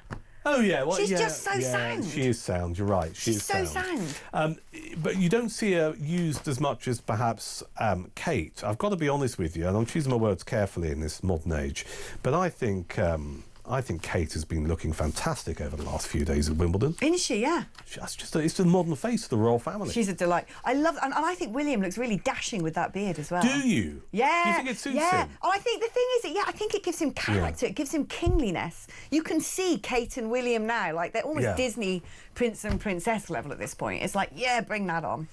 It's very true, but it's very quickly. This piece in the Mirror, it's a nice little piece about Sophie talking about how she has a greater role to play. And I didn't realise this, but when the Queen was alive, apparently Sophie was one of her great confidants. She used to go around and watch films. Oh, really? Yeah, with the Queen on the sofa. And she just loved spending time with Sophie. So it's a nice piece in the Sunday Mirror today. Do you know what's really, really sad? No. We've got to 7:30, which Is that means the time? I know. I must go. I know. Well, they're going to leave me all by myself. Will you cope? No, is the answer. Oh, That's well. what you're doing. Anyway, before I let you go, I just want to do some more pubs. Let's see if you... Oh, there's loads here. Go on. Absolutely loads here. So let's get through some of these today. The C-SPAN, Clacton-on-Sea, serves no food, proper working folk drinking boozer. That's from Adrian in Clacton-on-Sea. The Jolly Sailor at Ashley Creek, hidden on Southampton Waterside. That's supposed to be a good and great local pub in the village of Gnossall. Oh. Gnossall. I love getting these random Ducklington and is it Nosal? Gnossall? Nossal, I don't know. The Acorns, a great range of alcohol and food. The Beckington Bell in Tolls Hunt Major.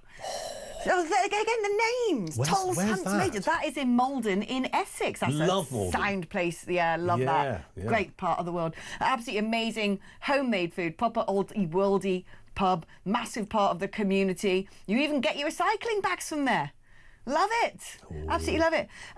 Steve from Ashton-under-Lyne says, up here around Manchester, pubs are just pubs, but I think the best pub I ever went to was the Highwayman on the Devon-Cornwall border. The place is a maze of objects and artefacts, and they do some really nice local ciders. There you go. It's the West Country again. Oh, the Combermere Chapel is a great British pub, apparently. Says Ash in Wolverhampton. The Combermere.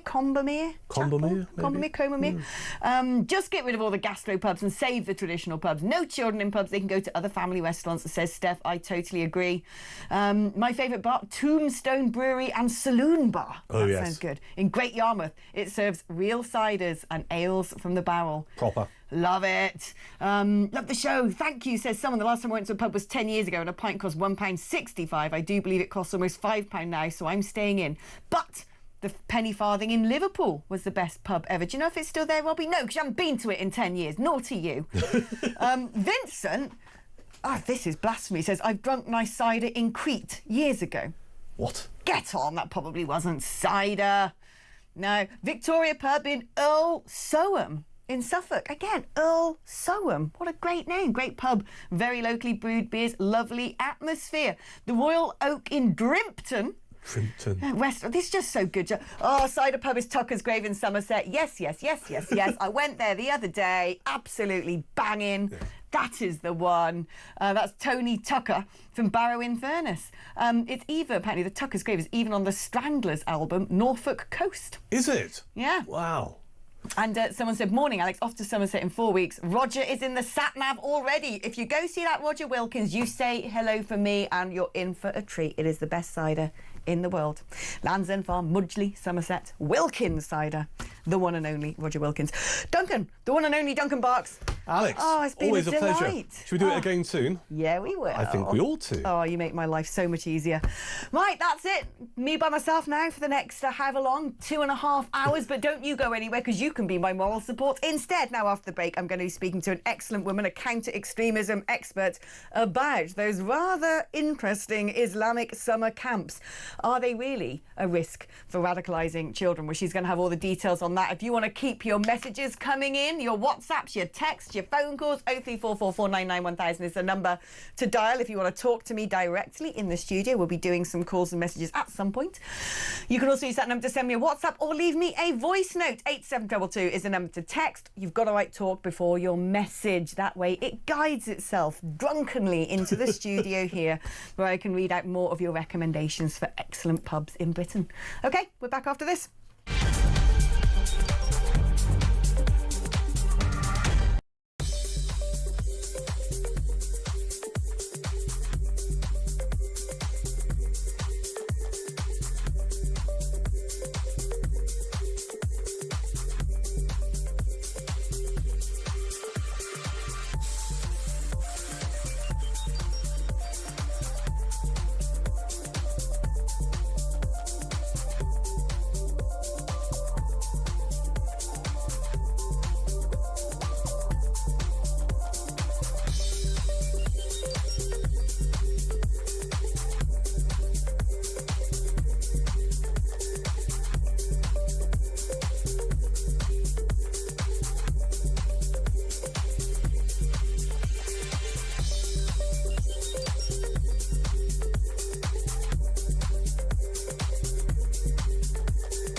Across the UK, on DAB+, on your smart speaker, on your smart TV, and on your side.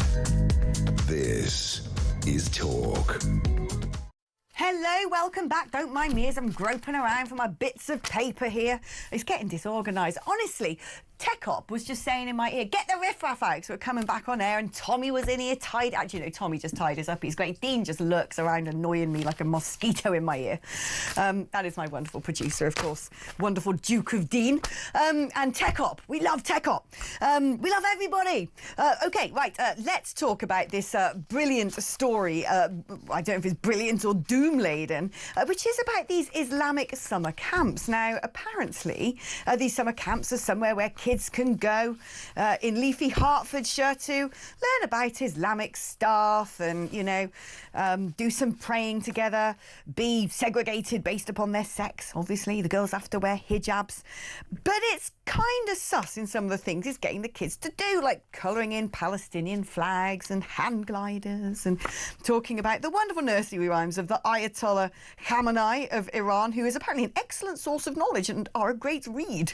Let's speak now to Charlotte Littlewood, who is a counter-extremism expert, about what she makes of all of this. Charlotte, welcome to the show. Hi, good morning. Hello, good morning. It's wonderful to have you back. What is this all about? Because, you know, on the surface, it's like, oh, yeah, you know, Christians go on little summer camps together. My own church does a big sort of go away and all camp together and talk about the Bible. So what is wrong with this UK Islamic summer camp? Well, this is a camp that's run by an organisation known as AIM, which has been on the radar for some time. The camp has been running since 2013.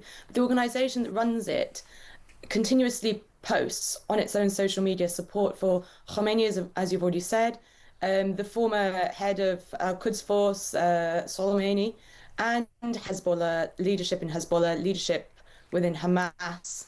The speakers that attend this camp have said things like the persecution of the Jews in World War II was, let me get it right, justified at the time. It's very important to get these words right.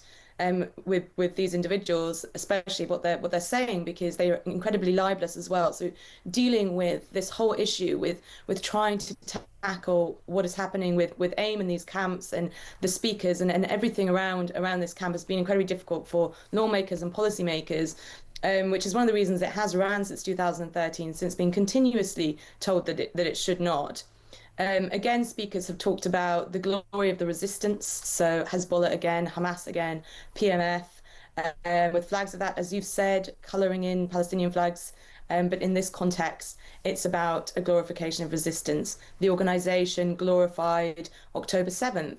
It said that a flood was likely to come, referencing the way in which Hamas called it the Al-Aqsa flood. So this is probably one of the clearest cut cases of extremism within an Islamic summer camp for kids. And now that we have the most recent report from the Parliamentary Committee on Security around Iran, we do know that there have been at least 20 foiled plots from Iran since 2022, including attempted attacks on journalists. So we really do have to take the Iranian threat very seriously. And a kids camp for 9 to 14-year-olds that has these links, praise for Khomeini, praise for terrorist organizations, and we're so close to prescribing the IRGC itself. And if that can be done, I mean, this camp would just be closed and the speakers would be considered terrorists themselves for their praise of IRGC. So it's very clear that this camp should not be running. Yeah, I wonder how many more of these type things are going on. I often wonder about what is being taught in faith schools, like Muslim faith schools, for example. Are those kids being given similar lessons to this one? By what mechanism can we monitor this stuff? A school was closed down in 2022 that was singing the same chants in its playground and actually making references to massacres of Jews within earshot of a Jewish school. So that school was closed down in 2022, and I think that gives great precedence for closing this summer camp down. And I think, yes, considering the report showing the spike in risk from the Iranian regime in the UK just shows this can't be happening. I mean, the kids were...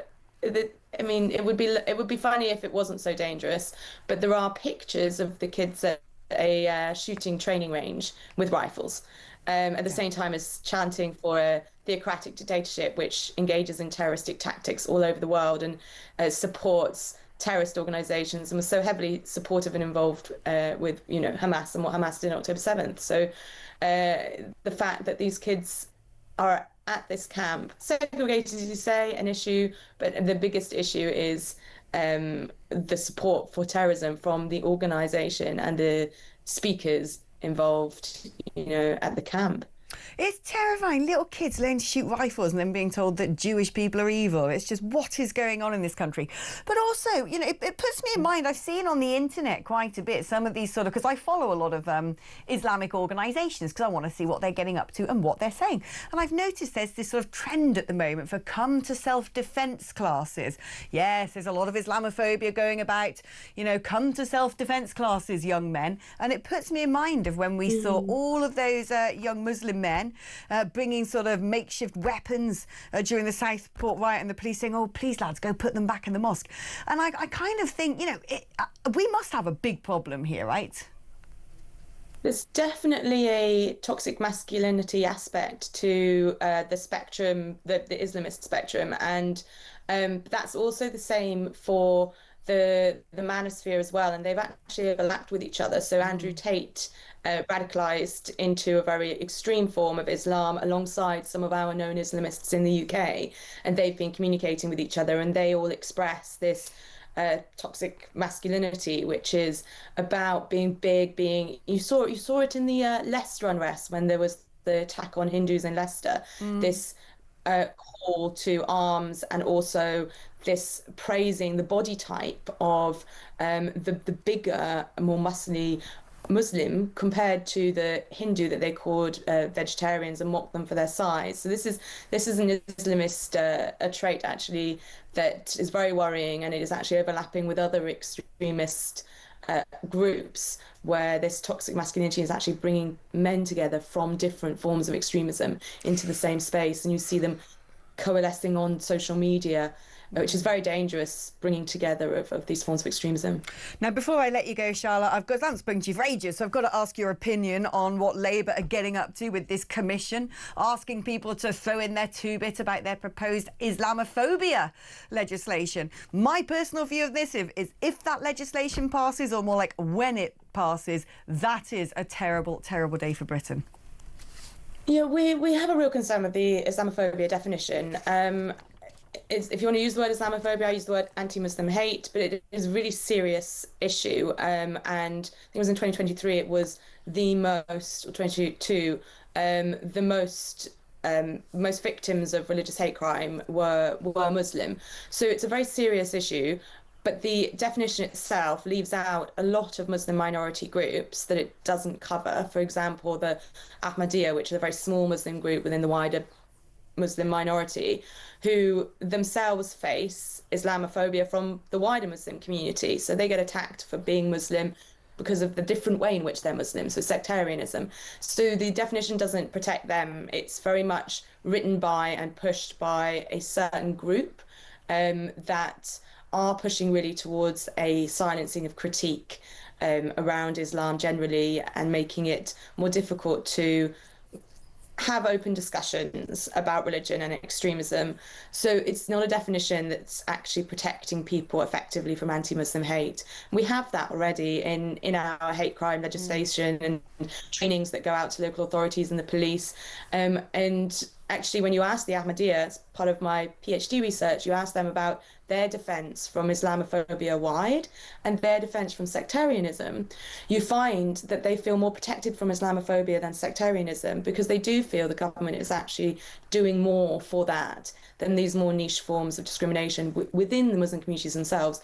So we are doing things. Parts of the Muslim communities think that what we are doing is on the way to being enough. The Islamophobia definition is derailing that, essentially. Interesting, fascinating insights there. Thank you ever so much to Charlotte Littlewood, who's a counter-extremism expert. Right, we're going to take a short break now, but when we come back, it is men's final day at Wimbledon. We're going to have the latest view with Max Scott, talkSPORT reporter.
Breaking news this morning revealed that under the Terrorist Act, 242 people were arrested in the year to June of this year. Something you can indulge in as to all the people who aren't going to prison because, well, there's no prison spaces. So this is a talk exclusive we've been looking at. I said, you take these cuffs off me and speak to me like a human being rather than a common criminal. You're just left wondering, do these people who lead us actually hate Britain? Yeah. Do they not love our country and everything that we've stood for?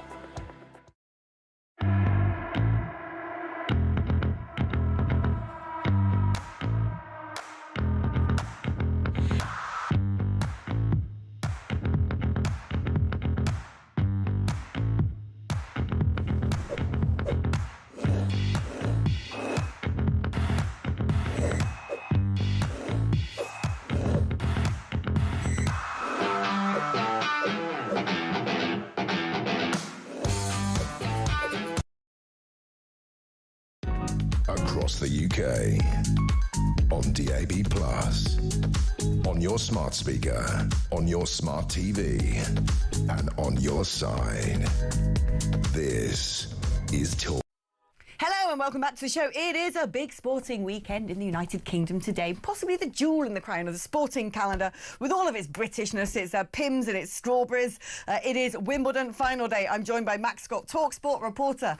It was, of course, the women's final yesterday, wasn't it? It was, and a phrase that you rarely hear in tennis, particularly in a major final, a double bagel. And this refers to sort of winning a set 6-love.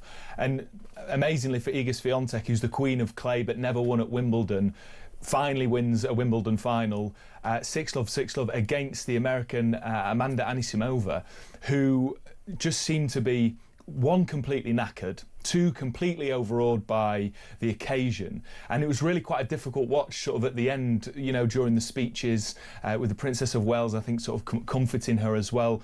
Anisimova, you know, when she was 17, a little bit like Emma Raducanu, she got to the semi-final of the US Open and everybody thought this is the next sort of big cheese in the women's game. Tragically, her father then died suddenly of a heart attack at the age of 52. And she really struggled, obviously, with that and to then find her feet again in the game. Last year, she couldn't qualify for Wimbledon. This year, she's back in the top 20. So she did achieve great things, but I think just the occasion was a little bit too much for her. She admitted after the game she doesn't think she's fit enough to get to the last stages. But a fantastic win for Swiatek. Why is it called a bagel and a double bagel? Or double, I think it's to do with a zero looking like the shape of a bagel. Oh, well, very innovative.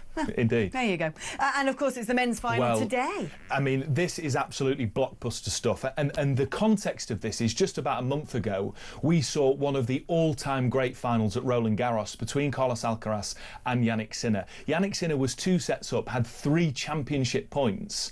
And Carlos Alcaraz, who is the charmer on the tour at the minute, you know, everything he says is sort of funny or charming. Everything he touches turns to gold.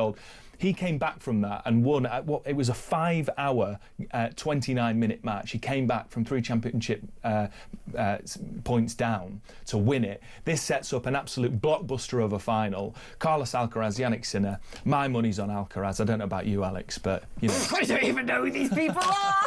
I just sit here nodding and trying to look like I understand. The last time I watched Wimbledon, Andre Agassi had a ponytail. Well, that was a long old time ago. That was a long old time ago. Because it dropped off a long old time ago. Yeah, I'm showing me age now, aren't I? But it's true, I'm afraid. Like I said, I always say, quite candidly, when it comes to sport, I only like sport if there's risk of death and maiming. Well, thankfully, there's none at Wimbledon. I'm trying to think of a situation, but I don't think there ever would be. One thing that I think has caught the attention of people, sort of off the court, as it were, is the AI line judge. So the line judges have been replaced, which, of course, is one of the sort of real sort of like a uniquely British thing, the line judges and the prestige they have and the role they have at Wimbledon. They've been canned for AI, and that technology has made mistake after mistake after mistake. Lots of sort of players within the tour saying we want the line judges back. It's a unique tradition. Yeah. They get it right more often, and if they get it wrong, you've got the fail-safe of the technology. And also, it just kind of looks cool because you've got them in their sort of like shirts and ties, like holding their knees like that, like I'm always Vic Reeves or whatever. I'm fascinated by the sort of the squatting ability of these people, with the greatest respect, these line judges who are clearly at the latter stages of their careers, and they squat for hours on end, just staring straight down that line. It's amazing. I think we need to bring them back. I love stuff like that. Also, give people jobs. It's good. Exactly. Good stuff. Now, cricket. Now, I said I like a sport with risk of death or maiming. Perhaps that is going to come to cricket soon, because apparently there were some pretty big tensions between England and India. It's currently 1-1 in the 5-test series. It hangs on a knife edge at the home of cricket at Lord's. You talk about great British traditions. Lord's is one of those. We're into the 3rd day, or into the 4th day today, but at the end of play yesterday, Zach Crawley came into bat, and he had to bat for 1 over, so he time wasted. And the reason he did this was in response to India's constant time wasting, having sort of an inordinate amount of drinks breaks, physios coming on the pitches, sort of rubbing all the India players' hamstrings, and it all got a little bit too much. Tensions boiled over, players squaring up to each other, pointing fingers, sarcastically applauding Zach Crawley, England's opening batsman. It was blockbuster stuff. And in cricket, you're not used to it. It's a gentleman's sport, isn't it? But it was great to see. No doubt when play begins today at 11 a.m, there's going to be a lot of sledging on the pitch. We might have invented it, but no one loves cricket more than the Indians. It has to be said. I must say, one particular cricket headline caught my eye the other day because I discovered there was someone who played cricket with the best name I've ever seen. Do tell. Bumrah. Yes, Jasprit Bumrah. Bumrah. The best bowler in the world at the minute. Really? Absolutely. What a name. It is a great name. Imagine having that. I wouldn't want it personally, but I did enjoy it. It's locked in my head. Yeah. Bumrah. Anyway, thank you ever so much. Max Scott, TalkSport reporter. You've got to go and shuffle under the camera now to go and present your bulletin. Okay, right. Let's get some of your more messages done here. Good morning, Alex. A great pub. The Coach and Horses. Oh, come on. Why'd you have to give me a Welsh? I have to limber up for this. Llanganidr. That sounds great. In Crickhowell, I can do that. Crickhowell, I know. But Coach and Horses in that place. Why can't you have vowels? Come on, you can't just use all the niche letters in the alphabet, stick them next door to each other and expect people like me to be able to read it out. Dangle a few vowels in there, would you? Anyway, the Coach and Horses in Crickhowell. Got to put my local pub in here, says Pete. It's the Fiddler's Rest in Bolsover in Derbyshire. It does not smell of sprouts or cabbage. And no balsamic glaze in sight. It sells booze, crisps, nuts, and that's it. Cash only. And Richard the landlord runs it entirely on his own. Top bloke, saluting you, Richard the landlord at the Fiddler's Rest in Bolsover. The Old Inn in Halwell, near Tottenham in Devon. My brother's the owner. Local beers and cider, says Richie from Mid-Sussex. Hi, Alex. The Plume of Feathers in Shrewton in Wiltshire. Great local beer from Stonehenge Ales. And next Saturday, the Morris Dancers. I love a Morris. I saw the Morris Dancers the other day in London, and I was actually crying with emotion. I was that excited. Forgot to say we have local homemade ciders from an old press. We have an apple pressing day for apples. Come along, Alex. Me again in Ducklington. Do you know what, mate? I actually am gonna.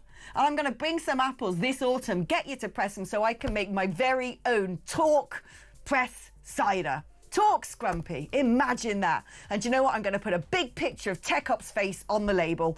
Right, OK, here's time for another advert break. Everyone in the gallery is laughing. I'm back just after this.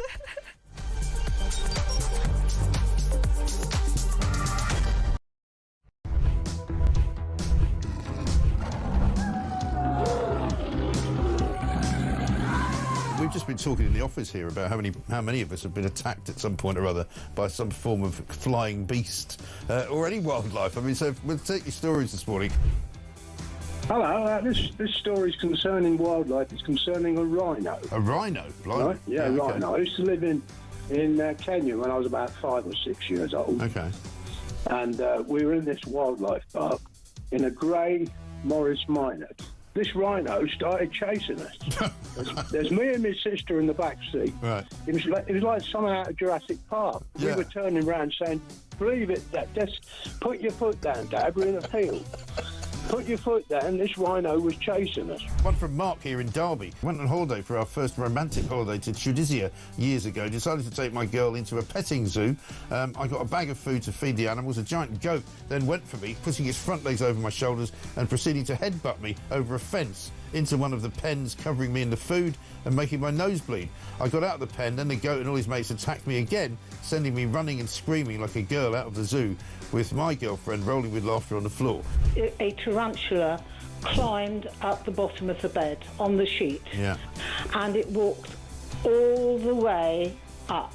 It's eyeball to eyeball. Wow. And I thought to myself, what am I going to do when it climbs over my face? But then a miracle happened. It raised its 2 front legs and waved them around. And then it turned around and walked down the side of the sheet.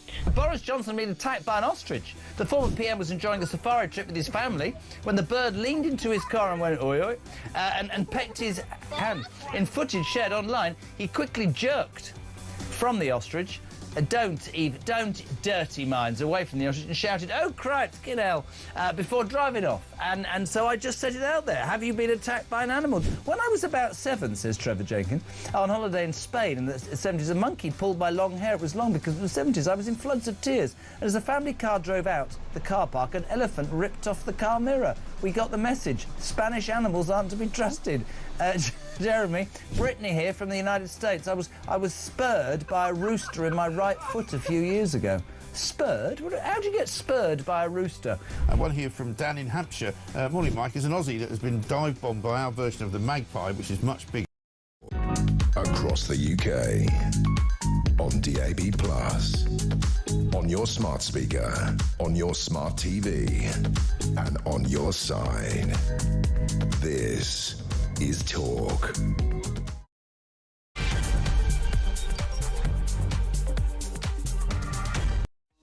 Hello and welcome back to the show. Alex Phillips here with you through till 10 o'clock today. 2 hours under my belt already. It flies by when you're having fun, and we have had a rip-roaring show up until this point. If you're only just joining us, which potentially is the more civilised thing to do on a Sunday morning, then fear not. You can go onto YouTube or onto the Talk app and see it all the way from the beginning, because I was joined by the fantastic Duncan Barks. He is getting much-deserved praise in multiple messages coming into the Cape Canaveral this morning, and rightly so. He is utterly stupendous. We had a good old lot. We basically didn't even talk about news, did we? But we just have fun. And who wants anything less? So do go back and watch from the beginning if you are only just here. If you've been there from the beginning, well done. Gold star in the post to you, metaphorically speaking, of course. And keep your recommendations of the best pubs in Britain coming in. We're deciding to do this ad hoc because I was talking about a story that a pub a day could now close under Rachel Thieves' punitive measures, whacking tax on businesses, tax on booze, banter bans, all of it. And I just think this is absolutely tragic, because there is nothing better than the Great British Pub. And we've been discussing how we're not talking about gastro pubs or these ones that sell sort of fancy pants burgers and, vegan stuff and, no. I don't want that in a pub. That's a restaurant, okay? I want some at wet lead. I want gnarly cider made locally in some sort of bag-in box. I want locally brewed beers. I want a good Ploughman's, the local butcher's Scotch egg with an oozy yolk in the middle. I want those, the best crisps in. But this is how you judge a good pub, I reckon. If you go in and they've got all those sort of sweet chilli crisps and all of that, or get on. I don't want that nonsense. No, I want those scampi fries and those bacon fries, or pork scratchings. And if you don't have pork scratchings, check yourself. You don't qualify as a pub, okay? It's essential that we get bits of deep-fried pork fat with our booze. It's the way we manage to keep it together, especially when you're on the scrumpy. So some of your recommendations... Now, Barry has said, can I recommend the book Good Pub Guide produced by CAMRA? No, go one better. Just be a member of CAMRA. Sign up to CAMRA. Pay for CAMRA, because CAMRA is absolutely vital. I love a CAMRA pub. Basically, if it's not a CAMRA pub, it's also probably a bit rubbish. The Bear Inn brews its own beer here in... Again, one of the best things about doing this sort of pub shout-out is some of the names of villages and towns I'm getting. I don't even know how you say this. It's either Wyve Liscombe in Somerset, or Wiveliscombe, or Wivsliscombe. It's going to have some sort of special, unique, local way of pronouncing it, isn't it? Which is in Gordon in Wiveliscombe, Wivesliscombe. Whatever that place is, it sounds brilliant. The Bear Inn in Somerset brews its own beer in somewhere unpronounceable, like most weird little British villages are. The Spyglass in Ventnor, Isle of Wight says, Peter, keep your thoughts coming in, because we want to make sure, if you're doing nothing this afternoon, go to your local pub. Go to your proper British boozer and support it, because when they're gone, they ain't coming back. All right, let's now go back to some politics and chew through some of the big news stories of the day, because I am delighted to be joined by an expert in that particular department, because he is the Deputy Political Editor of The Sun, Ryan Saby. Welcome aboard. How are you this morning, Ryan? Good morning, Alex. All well, raring to go. What's your favourite pub, by the way, before we get going? Oh my word! I remember some great ones when I was at university up in York. They always used to say there used to be one pub for every single day there. The King's Arms on the river there, absolutely brilliant. The Hansom Cab, And there's some great ones in London, and a great Soho, and down in Westminster. So there's some brilliant pubs. So make use of them, because I speak to the pub industry and the hospitality industry all the time, and there's lots of pushback at the Chancellor. And what they really want is some reforming of those business rates, because they're really being hit, and they're just going to push and push and push before the budget. And also they want to cut a beer duty and an alcohol duties ahead of that budget as well. So there's a big ongoing campaign from the pub and the alcohol sector. There you go. Get out this Sunday, support your local boozer. It's the right day to do it. Now, let's talk about some of these big political stories today. The Sun exclusive on this idea of digital ID cards. Now, we keep hearing about ID cards, and this is the best way to monitor who should be here, who shouldn't. What I don't get about this, Ryan, is this idea that ID cards would be for migrants only. Now, I can understand the appeal of the headline, because, the sort of right-wingers who are sceptical about having to have any form of ID will think, OK, great, that solves the problem, because that's not going to involve me, and I don't mind if that lot have it, if it's going to make sure they're not sort of, taking the proverbial. But how can you have a system where only some people have these things and others don't? Because you could just go into a doctor's surgery, and if someone says, have you got your digital ID card? You go, no, I don't need one. I'm fully resident here. How can that work in practice? Yeah, I think this is an idea that's being looked at in government, just like a whole series of ideas are looked at every single day.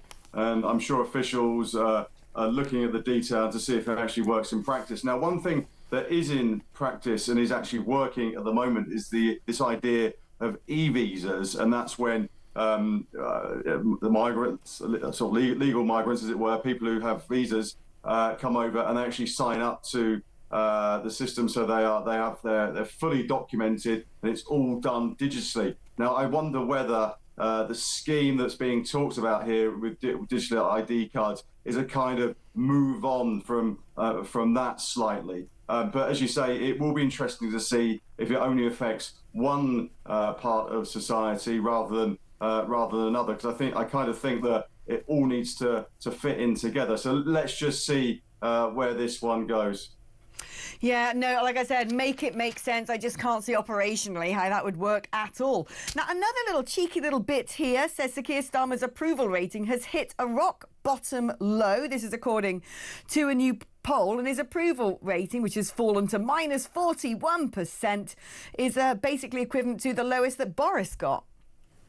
Yeah, no, it's interesting this. Keir Starmer will talk up his trade deals, the ones he signed with America, the European Union, and India, the sort of migrant deal with France that he struck in the week. But none of it seems to be moving the markets, particularly when it comes to opinion polls. I think that sort of year-in lead that we've had with the national insurance, the winter fuel controversy, then we've had the welfare reforms and the controversy there hasn't really played to Sir Keir's favour, and it just goes to show that being Prime Minister is a very difficult job, and that opinion poll reflects that. It's been a very, very difficult first year for Sir Keir. Obviously, it took them a while to get off the ground, really. Lots of controversies over the Lord Alley, the Freebie-gate ticket controversy as well.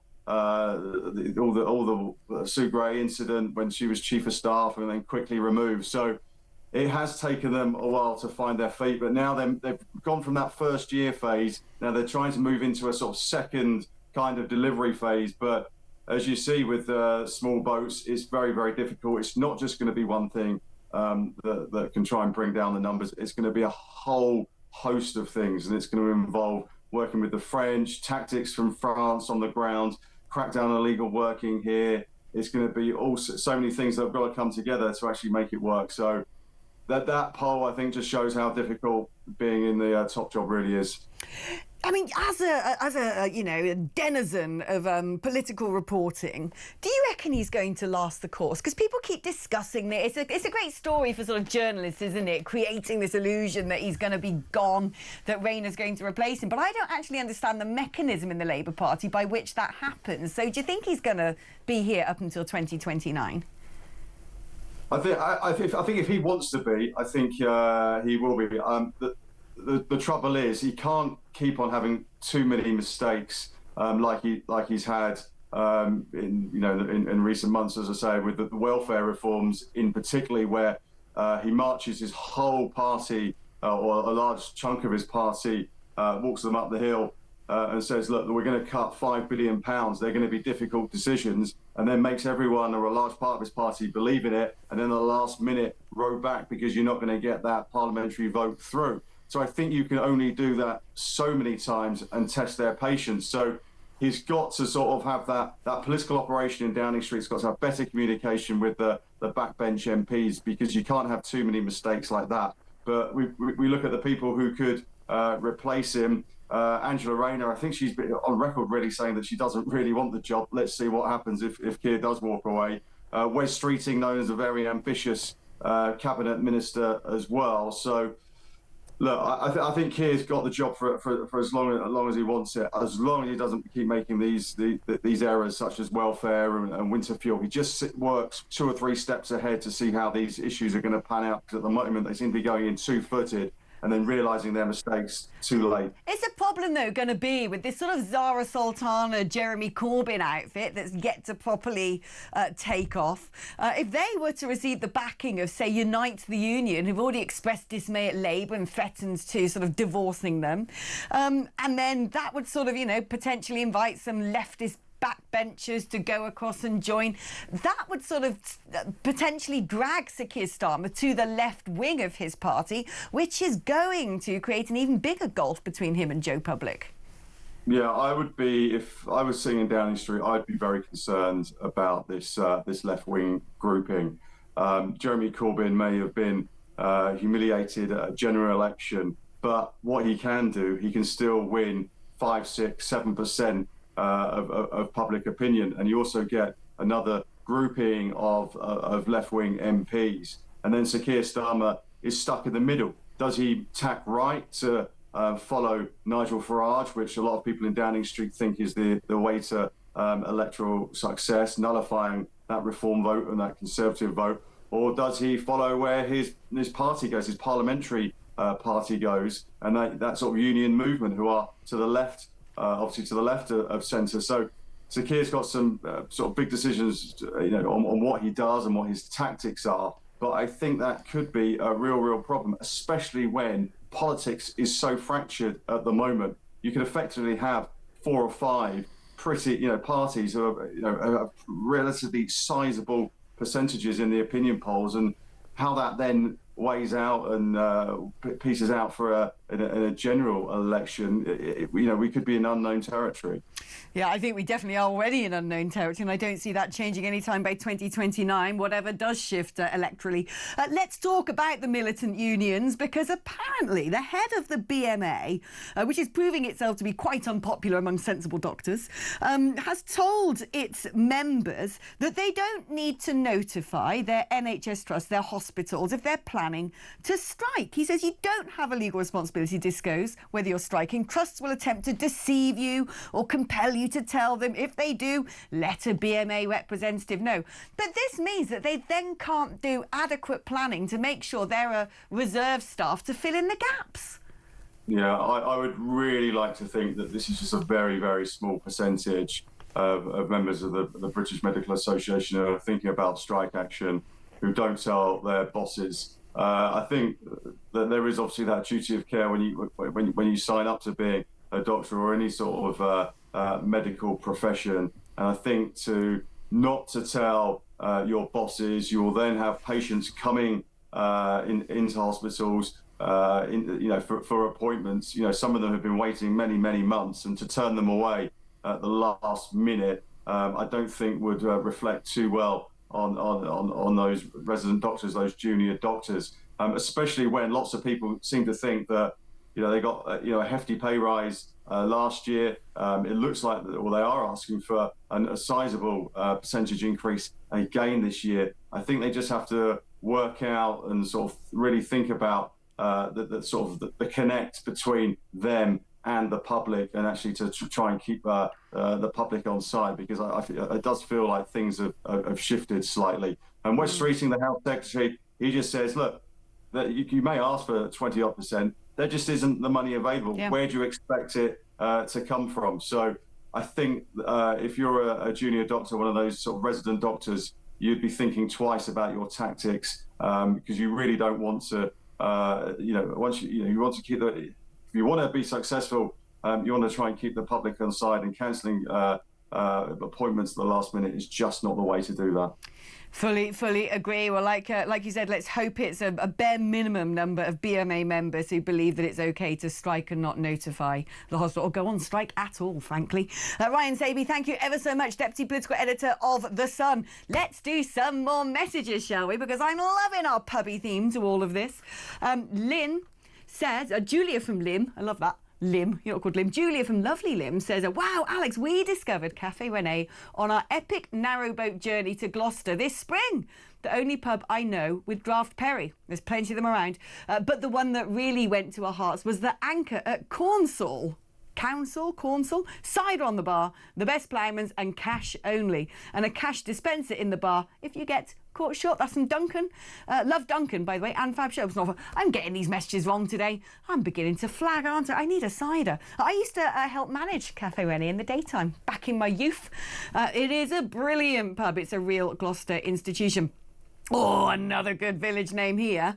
And actually, it makes me sad reading this, can I just say, because if I'd known this just a week ago, I'd have gone. Alex, the Seymour Arms in Witham Friary, a proper old cider pub served through a hole in the wall. The till was 3 wooden bowls, so staff needed to count. A small drive from Tucker's Grave in Falkland. Regards, Tony Tucker from Barrow in Furness. I was at Tucker's Grave just last week, and if I had known there was this Seymour Arms up the road, I would have made a special visit. Perhaps I will again. Oh, come on now, David. You know what you're doing here. A good pub I went to when visiting from Birmingham is the Sun Inn in... and it's a blimmin' Welsh name, innit? Wysglannertyrgog, near Wrexham. Wysglannertyrgog. Yeah, they're all laughing at me in the gallery. Come on now. I used to live in Wales, and I actually make a fairly decent fist of trying to pronounce Welsh things, but it's like you're throwing me all the worst ones today. Good morning, my local boozer, The Feathers in Galston-on-Sea. All snacks available. £2.90 for a hobgoblin. Lovely jubbly. A few had later today, says Sean in Norfolk. Well done, Sean. Alex, the Duke's Head pub in Wallington, I want to say. Who knows what part of the world it's in. My church, the Holy Trinity, have our carol service there at Christmas. You'd love it. Lots of mulled wine, says John in Wallington. Yeah, no, I mean, there's one thing about a carol service, but what you folks don't know outside the West Country is wassailing. Oh, that's proper stuff. The weirdness of wassailing. Hi, Alex. Most of the pubs that do food like Carver's are thriving in Cardiff. You'd be lucky to get a table in any of them if you don't book early. The old style pubs that only have darts and pool are the ones that are going bust.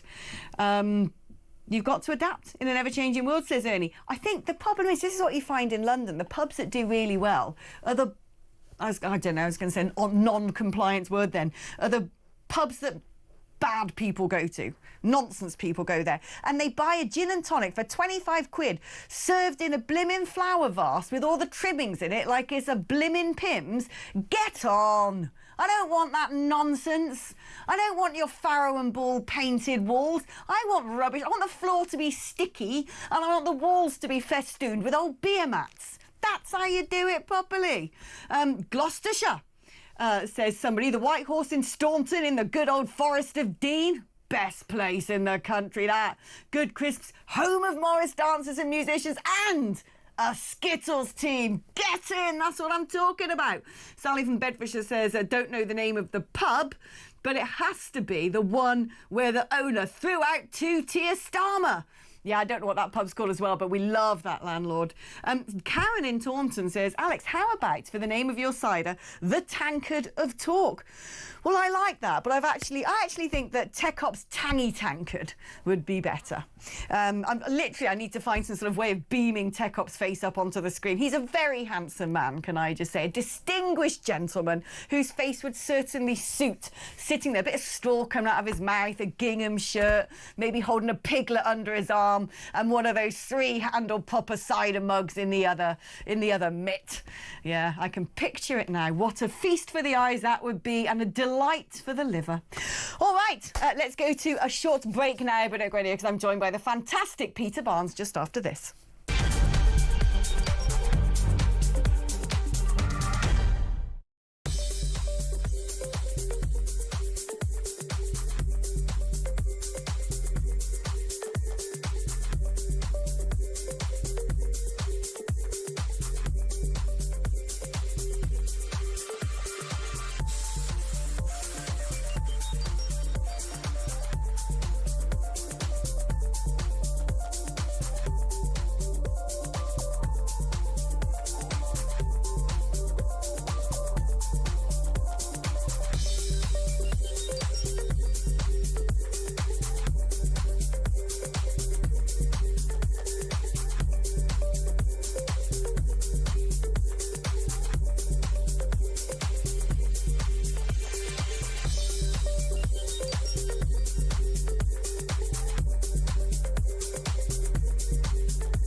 Keir Starmer is living in some kind of parallel universe. Yeah. He and Rachel Reeves have put through the biggest tax rises in a generation that took effect in April. And we've now seen, with this morning's figures, the economy actually shrinking. That's now the second month in a row that the economy is shrinking as a consequence of the increased taxes this Labour government has put through. Unemployment has gone up in every single month of this Labour government. Unemployment is now 12% higher than it was a year ago.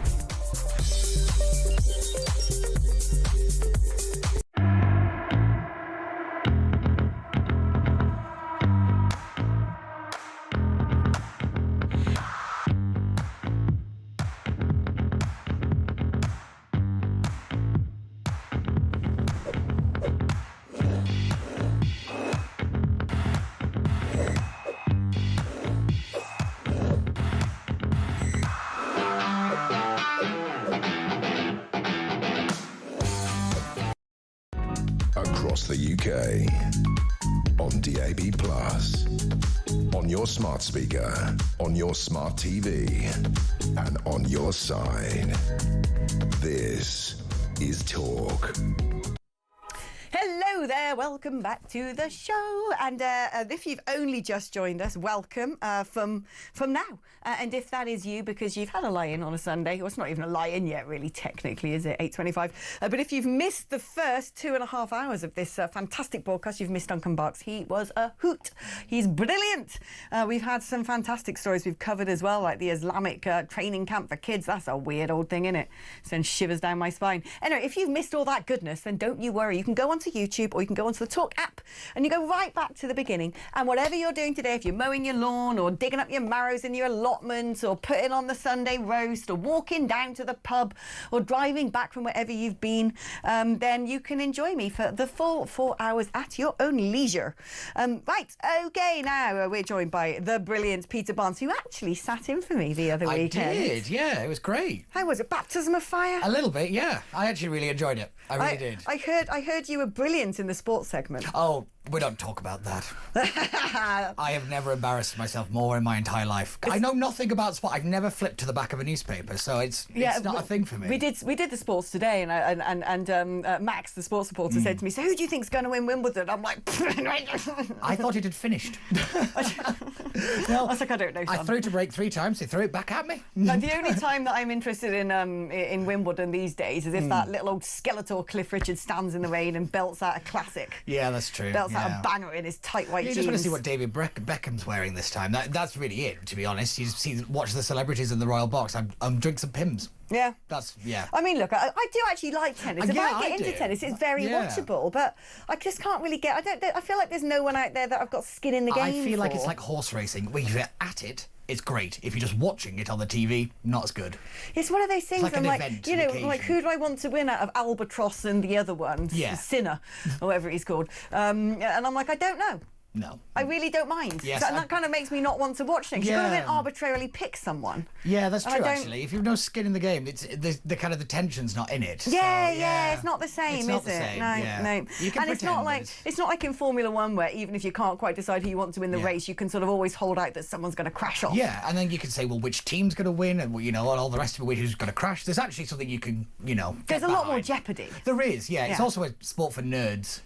Oh, yeah. Oh, exactly. Also, Toto Wolff, one of the greatest names of all time. Such a great name. Such a great name. He's such a great man as well. Yeah, definitely. Very Austrian. Very Austrian, yeah. Anyway, before we talk about all of the goodness of politics, or badness of politics, as I think it's going to be, judging by my screen of topics here, we need to know about your favourite pubs, because that's what we're doing today. Yeah, so in my village where I grew up, there are 12 pubs in a perfect circle, and every Christmas Eve you do the 12 pubs. My favourite one is the one called the Robin Hood.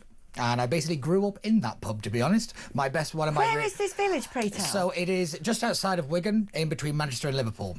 Okay. Yeah. And it's basically my What's the name of the village, then? Orrell. O-R-R-E-L-L. It means small hill. I see. This is what I love about the names of places in the UK as well. Absolutely stunning names of villages and towns. Yeah. Amazing. That's what they're great and brilliant. That is a brilliant. That should be brilliant. Should be the name of the sort of little fast food restaurant around the back of my cider pub I'm going to launch. Yeah, that definitely sounds like like at a football stadium. Do you know, it's the brilliant bit. Yeah. Yeah. Anyway, off we go. Let's talk about We're going weird, aren't we? Now, let's talk about reform, because you seem to be these days the resident reform basher. I'm not. I don't. You love it, son.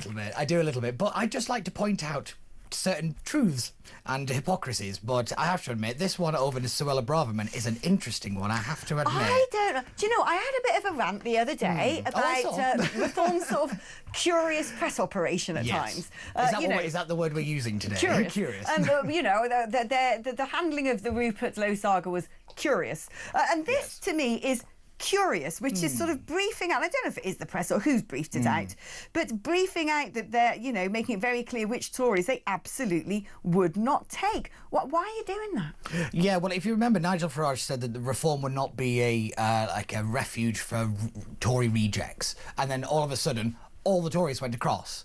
And I think, to be fair to Reform, I'd be very annoyed if you don't like the Conservatives and you welcome them in. I think actually, to be fair, the base has a very good point that, how are you different if you're just welcoming in the people that you think are terrible? But there are certain people that the base would probably, jump up and cheer about coming, including Suella. Yes. So and Suella's husband, Raoul, joined Reform. So everyone kind of thought that Suella would come across, and yet... Oh, she's been like kind of she's been the hokey-cokey. One foot in, one foot out. Is she going to go? Is she going to stay?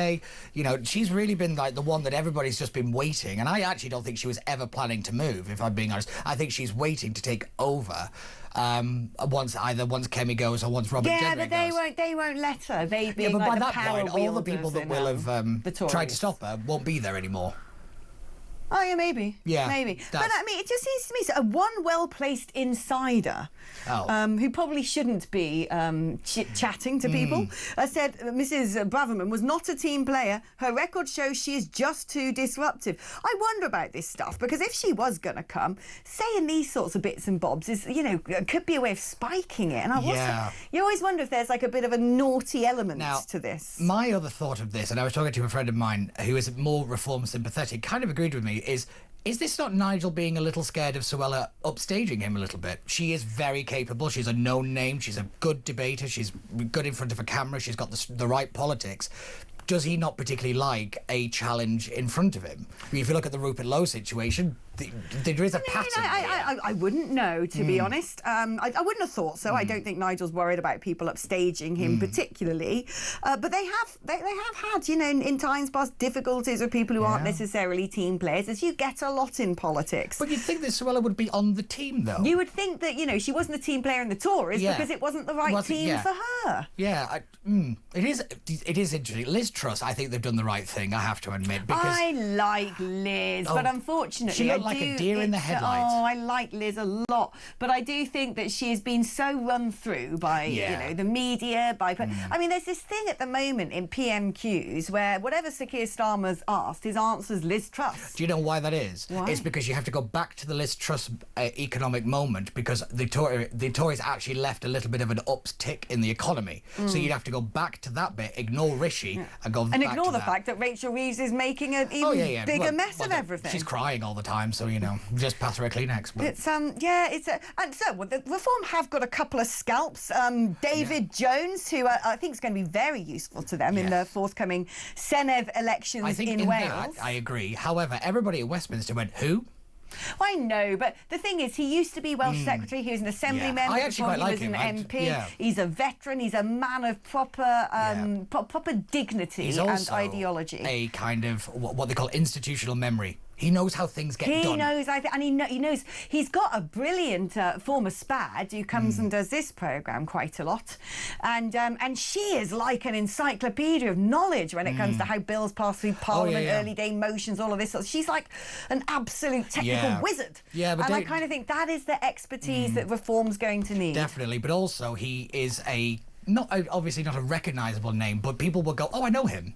And I think that is going to help Reform quite a lot, because there's going to be a lot of new faces, particularly like when they get new MPs and all the rest of it. And I think that a recognisable face will calm a kind of wary public, for want of a better phrase, like ones are saying like, okay, these seem okay. If he's going with them, they seem all right. My big curiosity is looking at the polling for Wales, and of course that election is coming up in under a year. I cannot believe that's under a year. Under a year. And I think if everything stays the same as it is now, Reform could take the Senedd, which means that the First Minister, for the very first time since the establishment of the Senedd in Wales, would be from Reform UK. And you have to think, who could it be? Yes. You?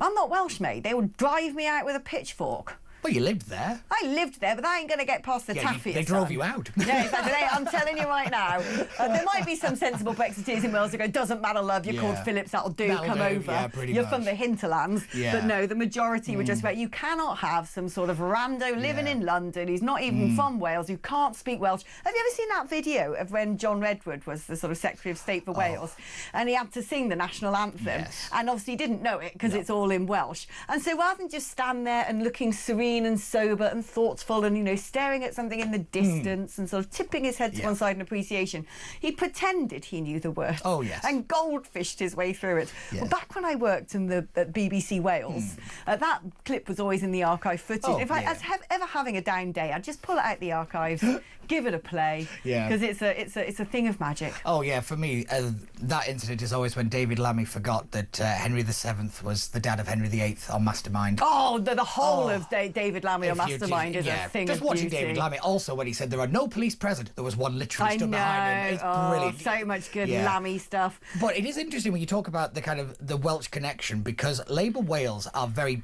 built into it. You know, they have their own brand identity. It's not just the Labour Party of Wales. Labour Wales is a thing. I always think the Labour Tories... Also, it's its Welsh own Tories, ecosystem of employment in Wales. All the sort of, you know, advisory groups and lobbying companies. I've only ever dealt with the Senedd a couple of times, but it's a beast. It is really a beast. Yeah. So it's going to be a huge shake-up if they win the Assembly election. opposition from councils, wait till the Senedd You know, there is some real power, and people, again, who know how to use that power, which a lot of the reform lot won't know. I think a lot of headaches are coming that way if they don't have somebody capable. I heard some whispers of who Reform might be talking to, who could become the first Minister of Wales, but I can't tell you.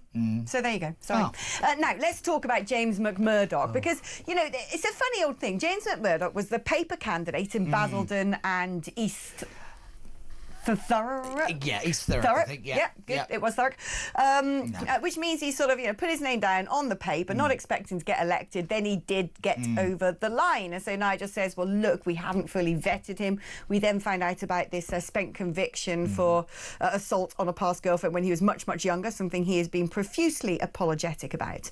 But now it emerges, and this is in the Times today, that something funny's been going on with COVID loans. Yes. Now, I don't understand all the technicalities of this, but on the surface of it, it don't look good. No, it doesn't pass the sniff test. It doesn't pass the sniff test. He was working for a bank, I think Standard Chartered, in the City of London, in their sort of loans department. South Basildon, East Thurrock, there we are, yes. And but he was sort of working as a consultant. They were being paid into some sort of company, and then the bank went, no, we shouldn't do that anymore because you're basically an employee, so we have to pay you as an employee.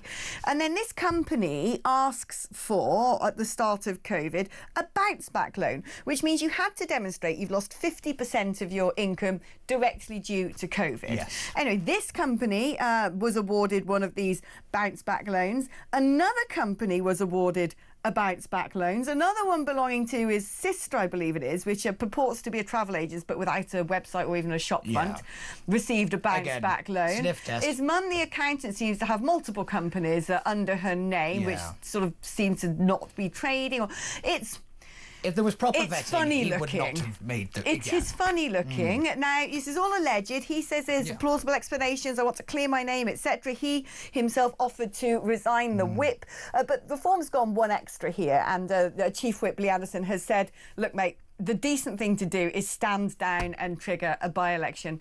But he's not going to do that. No, it's interesting that he's not going to do that, because, again, if he believes that there is a perfectly legal explanation, then he is entitled to do that. But, it is one of those things where you're caught in an optics problem, not a legal problem. When you're in an optics problem, there's very few levers you can pull to get out of it, because you do realistically have to. It's like that is going to follow you around no matter what you do.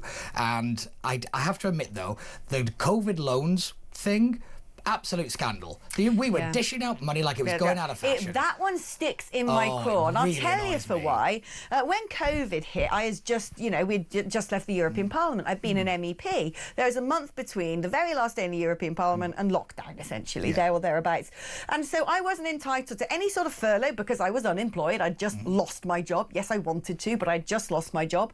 I didn't have the opportunity, because we went into lockdown, to then find another job. There was no time. Everyone's locked down. I couldn't be like, oh, whoa, not an MEP anymore. What am I going to do?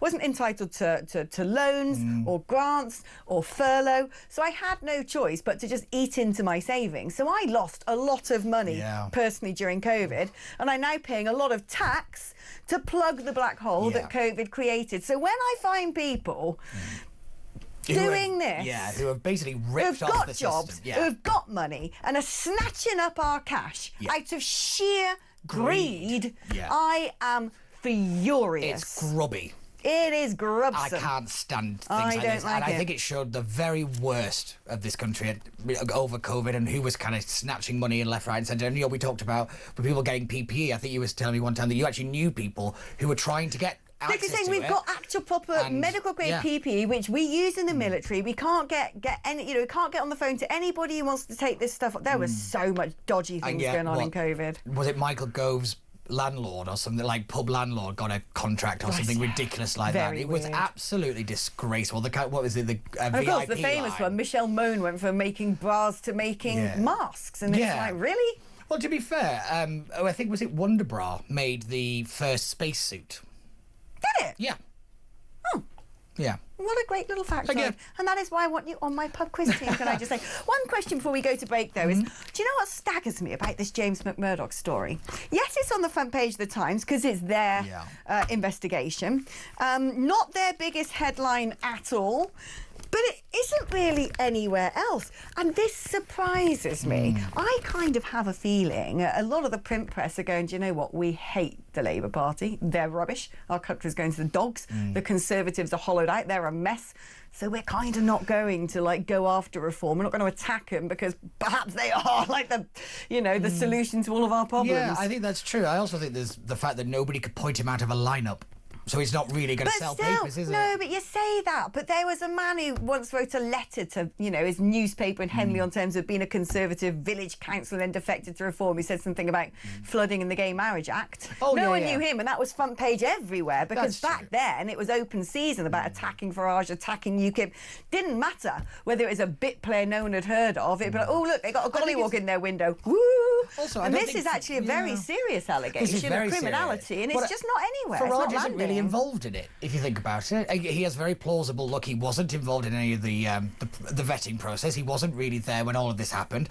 You know, it's not really anything to do with him. If you think, for once, Farage has got to get out of this scot-free. But very rightly so. There was a moment in history, though, that this would be maxed out in the press, and it just isn't. So I think that there's definitely a sort of change of heart when it comes to print press. I've noticed it. Yeah, I agree with you on that. I remember literally when I was sat in that seat talking to Ryan Saby about this, actually, that the tone is very different. Very different, yeah.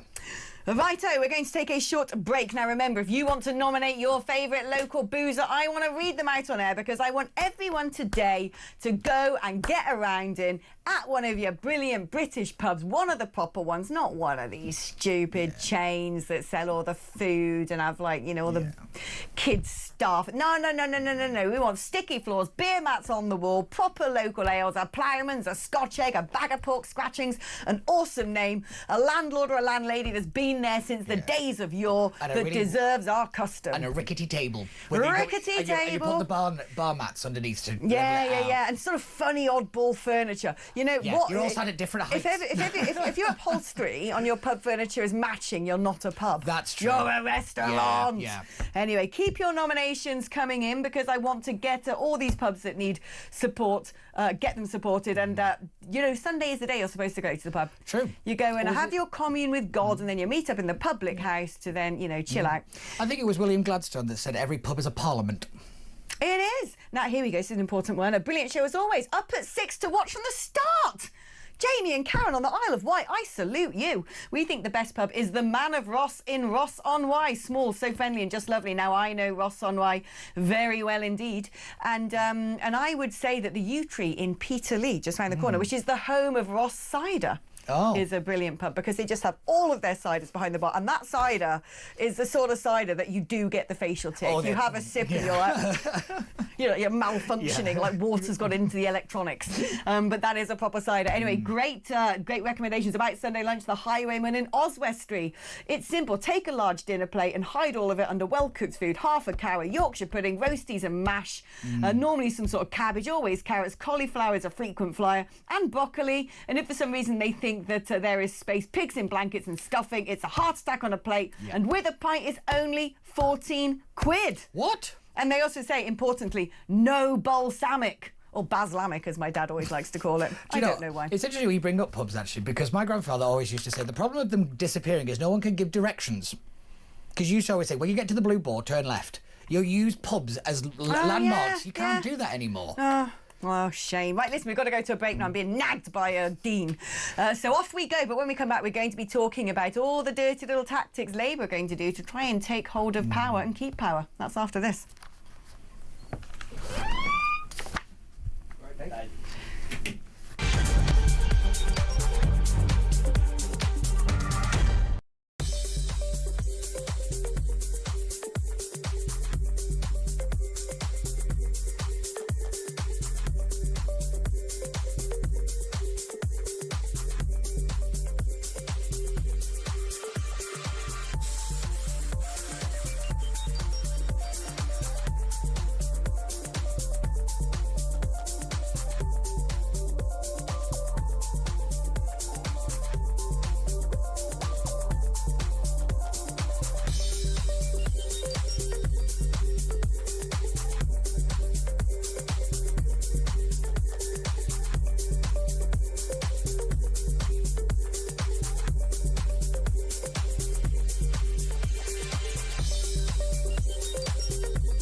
across the UK. On DAB+, on your smart speaker, on your smart TV, and on your side. This is Talk. Can I just apologise? We're falling apart this morning. I don't know what is going on in Talk Towers, but Tech Op, who is the greatest Tech Op of them all, I'm not allowed to have favourites, but I do, because Dave Rhodes is life, basically. He was an absolute lifesaver for me. He's amazing. Yeah. He never gets anything wrong. He's the best on the buttons with his sound effects and his jingles. And I was like, we're back after this. And Tech Op, I don't know, his head had sort of lolled to one side. There was drool coming out of his mouth. He was dreaming of his face being on his own scrumpy Tech Op's tangy tankard. And so he forgot to press the button to play the advert. So I was there sort of looking around like there were flies buzzing around my head. And then just as we're about to come back, Dean's there talking about how he dropped a whole bottle of fruit gin on my floor last night. Just about to sort of stand in shot regaling this incident to you as we come back on it. It's like, what are we? Yeah, I know. I think the problem is we all sort of forgot about the Sunday shift and had a Saturday night. And so we're like, oh. That's so true, actually. Oh, my days. It's not easy. A couple of messages before we talk about politics again, because I want these pub stories to keep coming in, and this is brilliant. Here's a nice West Country name for you. Now, I'm looking at this, and it's W-O-O-L. I want you to pronounce this. Right. W-O-O-L-F-A-R-D-I-S-W-O-R-T-H-Y. Oh, I'm not saying that. No, I'll be arrested by the Stormtroopers. Absolutely no. No, go on. No, I don't even know where to begin with. Well, it looks like it says Wolfard is worthy. Yeah. Apparently, it's pronounced Woolsery. Of course I love those ones. Of course it is. There's a place in Wiltshire called like Mildenhall, but that's Minal. Yeah. Also, Derby spelled Derby. Yeah, but also the West Country have got this thing that O's are ooze. Yeah. Like at Frome is Froome, and just outside Gloucester there's a place that everyone calls Over, and it's like nice Over. Yeah. Yeah. And did you know back in the day that Bristol was actually Bristow with a W, and it's because of the accent Bristol. That it changed to an L down the line. Oh, quite Gert like Lush. Right, okay, let's crack on with politics because this reminds me of something that I said the other day. It wasn't my idea, actually, my theory. I nicked it off Gawain Tola. Because I said to him, what are they going to do? Well, if Nigel's still polling as he is in 2029, they've not been able to turn around votes, they've not sorted the economy, the Tories are still rubbleised.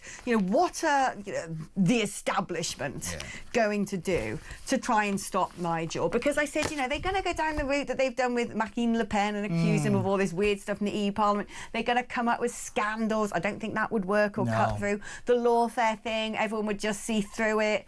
And I'm just like, and he said, no, this is what they'll do, Alex. He said they'll change the voting system. And I said, oh, you're right, actually, because look at those local elections where Angela Rayner said, oh, we're going to change the way that local authorities are formatted. So you don't have to have your elections if you don't want to.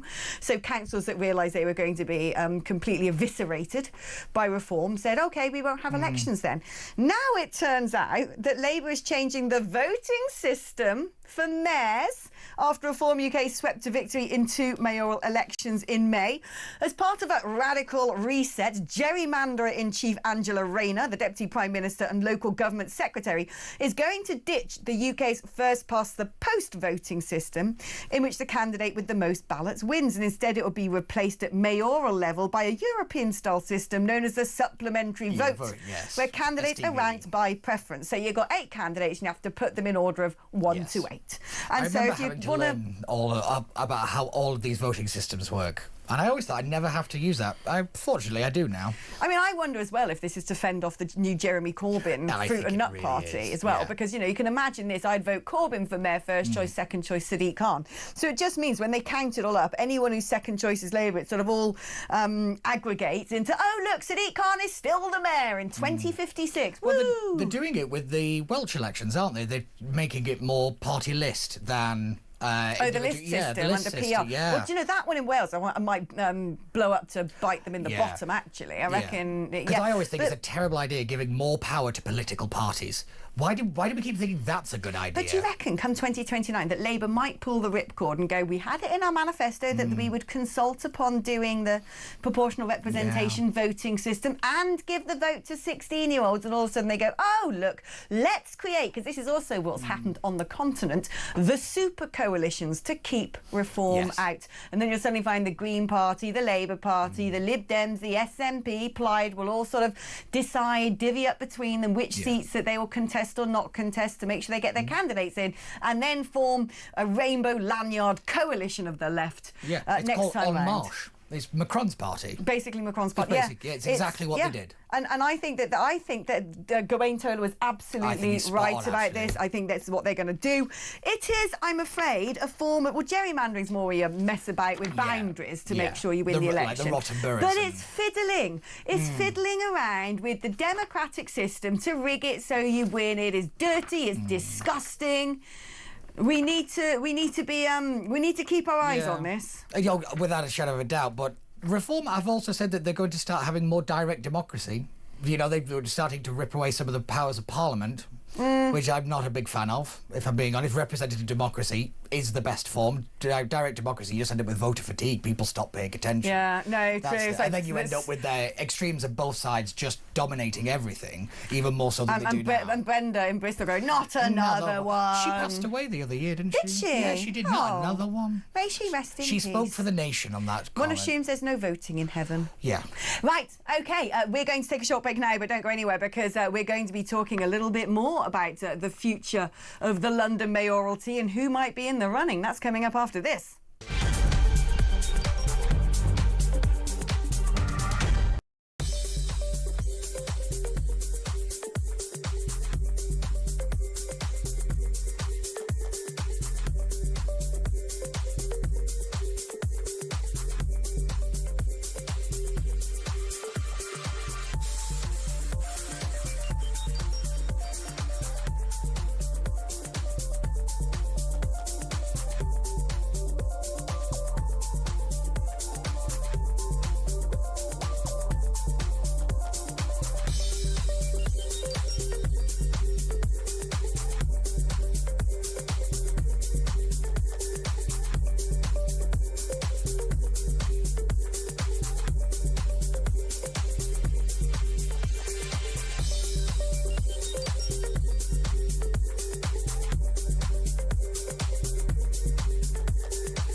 Unite, and now they've passed a motion saying it is time for Unite to examine its relationship with Labour.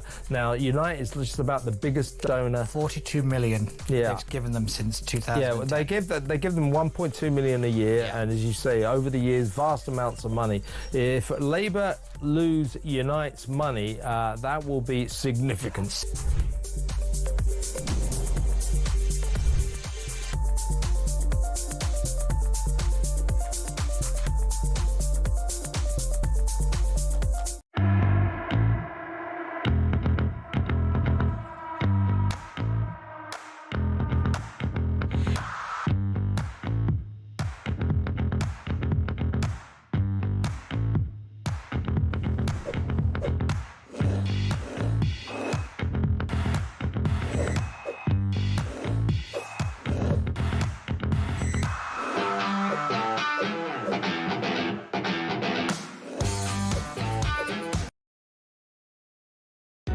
Across the UK, on DAB+, on your smart speaker, on your smart TV, and on your side. This is Talk. Hello, welcome back. We've got a short little seggy here because I'm getting all my advert times on today. Tech Op's not even pressing the buttons. It's all falling apart. You look like you've come out of a bush. Pretty much. Anyway, let's do this story because there are reports that Labour MP Dawn Butler is now considering running for Mayor of London. She is, of course, the Heaven MP help for us my all. favourite part of London. Brent. Yeah. That hellhole. Do you know, it's twinning with a Palestinian city. I saw that. Yeah, Dean sent that to me. He says, look, he loves Yeah. triggering me about Brent ever since I've driven through it and been horrified by it. But yeah, it is. It's twinned with somewhere in the West Bank, isn't it? Yeah, well, it's still under consultation, but yeah. I mean, to reflect the wider diversity of the community was the phrase, and you know that just means a bunch of wrong-uns.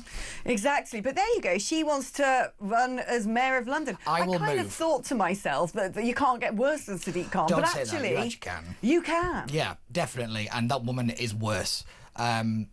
Yeah, she's just Is she incompetent. the one who brought out that weird rap video? Yeah, and she's all about I hate white she's people. also the whatever one she that said Kemi Badenoch's victory was one for white supremacy.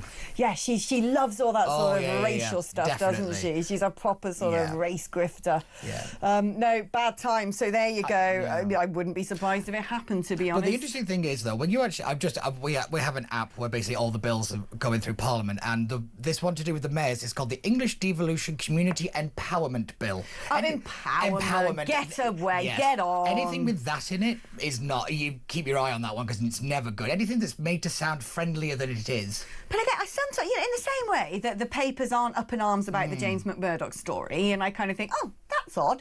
I don't understand why so much of the press aren't going, hold on. The Labour Party are doing some pretty filthy things that, they're happy to point out all the other filthy things they've done. But when it comes to changing the nature of our democracy at source to essentially rig it so they stay in power, that's literally what someone like Erdogan in Turkey would do. Yeah, it could come across a little conspiracy theorist if you're not careful, I suppose. And it's also, it's not really one of those things where people kind of hook in on it, if I suppose, really. There's no real votes in any kind of changes like this. When it comes to the House of Lords reform that Starmer wants to push through, that we definitely need to talk about. What's he going to do for the House of Lords? Oh, basically, he's getting rid of it, essentially. And a lot of people out there might be, that's fair enough. Well, what was it once called? The most expensive retirement home in the world. But then would we have no second chamber basically, at all? yeah, and it would be packed full of experts and all this kind of stuff, and it's all very vague. And I think it was Charles Moore that said it was adept to constitutional terrorism or something like that. How many peers are there now? Because there's loads of people in that House of Lords. It's mad. I want to say it's close to 400. Is it only 400? It might be more than that. I've lost count. There's a load of them. I think that's. It might be more than that. That might be a good thing to look up. Something does need to be done, because if you look now, if Reform do form the next government in 2029, they're not going to basically have a bum on a bench in the House of Lords, which even if they got a whopping majority in the Commons would make it incredibly difficult for them to get anything through if they've got recalcitrant peers trying to block everything. The Conservatives had the exact same problem. People often forget it's actually the Liberal Democrats and the Labour Party that have the dominance in the House of Lords. At one point, the Lib Dems ruled the place. That's actually where they made the most effect, most kind of impact. When he's not busy doing somersaults or something, that man needs to resign. I say this every single time. That man he needs to go. Again, I think it was disgusting that he did Takeshi's Castle as an election campaign. Therefore, he's always on a body of water, so no one asked him a single question. And the biggest question during that snap election was, mate, you were post office minister during the scandal. Yes, 100%. But, oh no, all the waitresses are, isn't he lovely, Sir Ed Davey? Look, I saw him in the Lido the other day waving around a big foam tube. Oh, he's gorgeous. Oh, go on. Yes, definitely. But they will sweep up a lot of the rural seats and the rural adjacent seats. I know. That, there's roughly 180 of them. Especially God's own West Country, which is quite sad, really. Oh, anyway, I hope people are more sensible in the West Country than that. I'll have a few pints of cider and go and vote properly. Peter Barnes, thank you ever so much for being here. A few of your messages before we go to break, and keep your recommendations for Great British boozers coming in. Try the Jerusalem, old trip to Jerusalem in Nottingham, the oldest pub in England, built into the caves under Nottingham Castle. I've been there. It's where King John gathered his troops on the way to the Crusades. A lot of pubs keep claiming to be the oldest in the country. The Royal Standard of England, that is a brilliant pub in Buckinghamshire, middle of nowhere. Awesome. Right, don't go anywhere. Keep your pub recommendations coming back in, and I'll read out more of them after this break.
across the UK.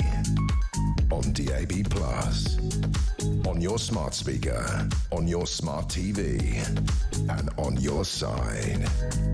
This is Talk.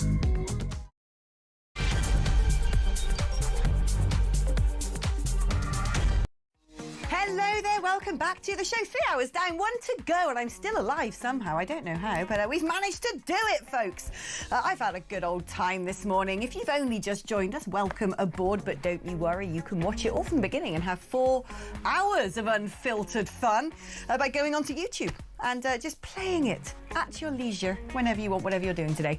If you're going to be doing your spring cleaning, if you're going down the allotment, if you're playing with the grandkids, preparing Sunday roast, going out for a lovely weekend hike, driving back from a visit somewhere, do tune in from the start and enjoy it all, because we've had a lot of fun and brilliant guests and some fantastic conversations, the likes of which you just won't get anywhere else. And we've kind of ad hoc decided to make this show about the Great British Pub, because we did a story earlier that a pub a day is going to be closing down. In fact, there was one particularly doom-mongering headline which suggested by 2035 there might be no pubs left at all, which would be a blimmin' disaster. And we've been discussing what makes a really good pub, and I've asked you lot to send in your favourite pubs so we can all give them a shout out and encourage everybody, if you know that pub, if it's near you, go and visit it, show it your support, get a round of drinks, and that's what we're supposed to be doing on a Sunday, folks. So let's just read one of those. Hi, Alex. The Dam Busters Inn in Scampton Village, next to the former RAF Scampton in Lincolnshire, home of the Dam Busters, has great beer and a great atmosphere. Also, memorabilia from the crews that took part in the raid. That sounds amazing. That sounds very much up my strata. Jess in Dover has come up with a name for my cider, which of course we are going to potentially call Tech Ops Tangy Tankard. But she says it should be called Old Op. I don't know why, Jess. Am I missing something? I don't know. Very good morning to you. Could you not name your cider after the famous author Dickens? The name has got a real ring to it, says Trevor in Harrow. I was a student of English literature at university, and I never liked Dickens. I always thought he was a bit of a weird, creepy misogynist with some, I don't know, sneering attitudes. So the answer, unfortunately, is no. I'd rather call it something like Chaucer. Hi, Alex. My local is the Horseshoe Inn, round the back of London Bridge. I often see Mike and Kevin there, but never you. What's going on? I do pop in there. In fact, I record my little series, The Common Sense Tavern, in the Horseshoe Inn. I am known to occasionally frequent it, but if I'm honest, I usually creep back to West London. Hi, Alex, you're now my favourite talk presenter. Wow. That's an accolade and a half. Thank you, Anne in Somerset. I love it when you lose your rag. I think you speak for all of us. I just wanted to tell you that, now this is a West Country name I couldn't pronounce earlier because it's like Wiveliscombe in Somerset. It's pronounced with a liscum. I love that. West Country things are always spelt in completely different way from the way you should pronounce them. The Angel in Llanny is perfect. Is that a Llanny Llanelli or just Llanny? I don't know. The Grain Store in Oakham, in Rutland, the home of their own brewed beer and pork scratchings. Gotta have them pork scratchings. Hi, Alex. Best pub is the Old Inn in Holt in Dorset. And shout out to my local Hoddlesden Club and the Crown in Darwen in Lancashire. The best pub around Alsager in Cheshire. Don't know how you say these names. I'm sorry if I'm getting them wrong. The Mere Inn. It's got Jules beer, pork scratchings, wobbly tables, and Ken's dog Bell loves it. And here we go. Alison in South Wales says, my favourite pub is the Haunch of Venison in Salisbury. It's so old. It has a huge open fire. Oak Snugs. It's reportedly over 800 years old, right in the centre of Salisbury. It's like being on a film set. I love those gnarly old pubs. Dan from Kent. You're only reading out pubs close to you, Alex. I'm not doing that. I'm reading out whatever people send me. Just because all the coolest people in the best pubs in the West Country is not, it's not my fault, is it? I'll try again. The Fat in St Michael's in Tenterden. Great place for cider. Fantastic pub with good people, punters, great pub grub and plenty of banter, and political debates are welcome. If we're going to go down your neck of the woods, it's like not the same county but just over the border, in Rye. The Waterworks in Rye is a absolutely brilliant pub. It's one of those sort of micro pub pop-ups. It is festooned with sort of weird bric-a-brac that you can actually sit in the pub and buy. It's got an awesome landlord. It's got bring your own cheese to cheese night. It's got the most amazing ciders. They got this one cider in some sort of big glass vat that's been there since time immemorial, covered in sort of like little graffitis and marks. And it's been there for so long, fermenting for so long, that it's about 80% proof now. And here we go. I watch Talk from 6 a.m. every day. Wow, you're an early riser. My favourite pub at the moment is Ye Olde Yew Tree in West Beer Village near Canterbury, built in 1348. I love these old pubs. The oldest pub in Kent. Good beer, good food, no pretensions. That's from Michael Birchington in Kent. Keep them coming in. 03444991000 is the number to call if you want to talk to us at some point. Also, the number to send me a WhatsApp message or leave me a voice note on WhatsApp. 8722 if you're going to text me. Write the word talk before you text. Let's get back to the news, shall we? Because I'm joined by the incredible political commentator, friend of this programme, Candice Holdsworth. Oh, 1 second, Dean's yelling in my ear. Something's gone wrong again. We're all a bit weary and a bit sort of got to put matchstick in our eyes. Are we ready? Are we ready? We ready, set, go. 3, 2, 1, Candice. Here she is. There she is, my love. I don't know what happened there. Connection dropped. So it's all falling apart, my dear. It says on the screen, save our pubs. So I'm actually going to ask you about lots of other things instead, because we've got all sorts of political chit-chat to be had. Let's first of all talk about this strange story in The Sun of digital ID. Now, there's a sort of certain group of people, probably on the right wing of politics, who hate the idea of having ID cards or digital ID. It's sort of like, you know, Big Brother state. And yet would sort of be sympathetic with the idea that it could help with illegal immigration, entitlements to NHS services and all the rest of it. And so apparently in The Sun today, it says the government is considering rolling out digital ID, but for immigrants only. And I'm like, how would that even work? Yeah, I mean, they're going to keep trying this, right? They're going to keep pushing it, keep pushing it, keep pushing it. And they think that if they just do it for illegal migrants, there won't be as much of a backlash. There won't be as much pushback, because ordinary people will be like, well, it's not for us. But I think for most of us who are a bit concerned about the introduction of ID cards, we're like, well, this is just the thin end of the wedge. They're going to establish the ID card system for illegal migrants, and then it's going to eventually start extending to ordinary people as well. Once they've got it up and running, you can see it won't be the only use case. Eventually, we'll all have to use ID cards. And I just don't see how it's necessary. Why can't we just crack down on employers employing illegal migrants, making them have just extra checks? Loads of people, when we apply for jobs, have to have 2 forms of ID, references, background checks. Why can't these companies do it? Well, no, exactly. And we all know who they are. We had that sort of little spate at the Border Force doing dawn raids on dodgy shops recently, didn't we? I think it was about sort of 60-odd barbers they closed down. And you think, we all know where they are. We know where the hand car washes are, the nail bars that only accept payment in cash, the weird vape stores, the souvenir stores, the candy shops. We can see from a mile off all these sort of dodgy entities, and yet they just sort of seem to go on functioning with impunity. They do.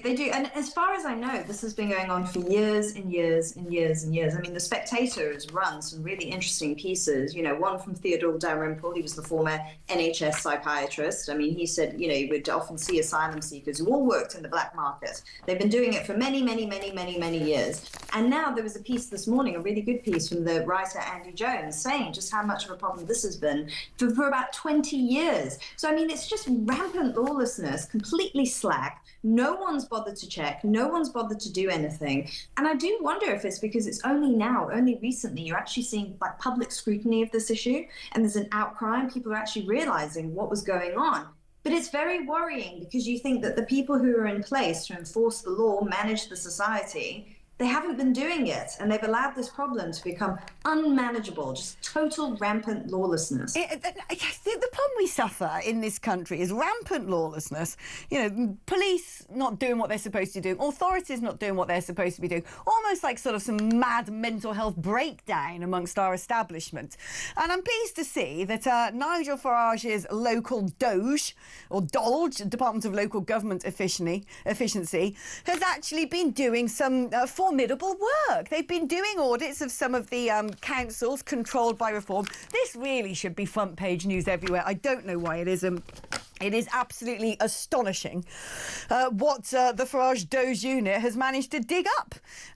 For example, its audit of Kent County Council, which it seized control of from the Tories, has managed to find that it spent £102, that's not much, but £102 at Fortnum and Mason, £162,000 at Amazon, including 2,966 transactions for asylum seekers, 11,500 quid at Curris, 70,000 at Argos, vouchers, all paid from migrant-related budgets.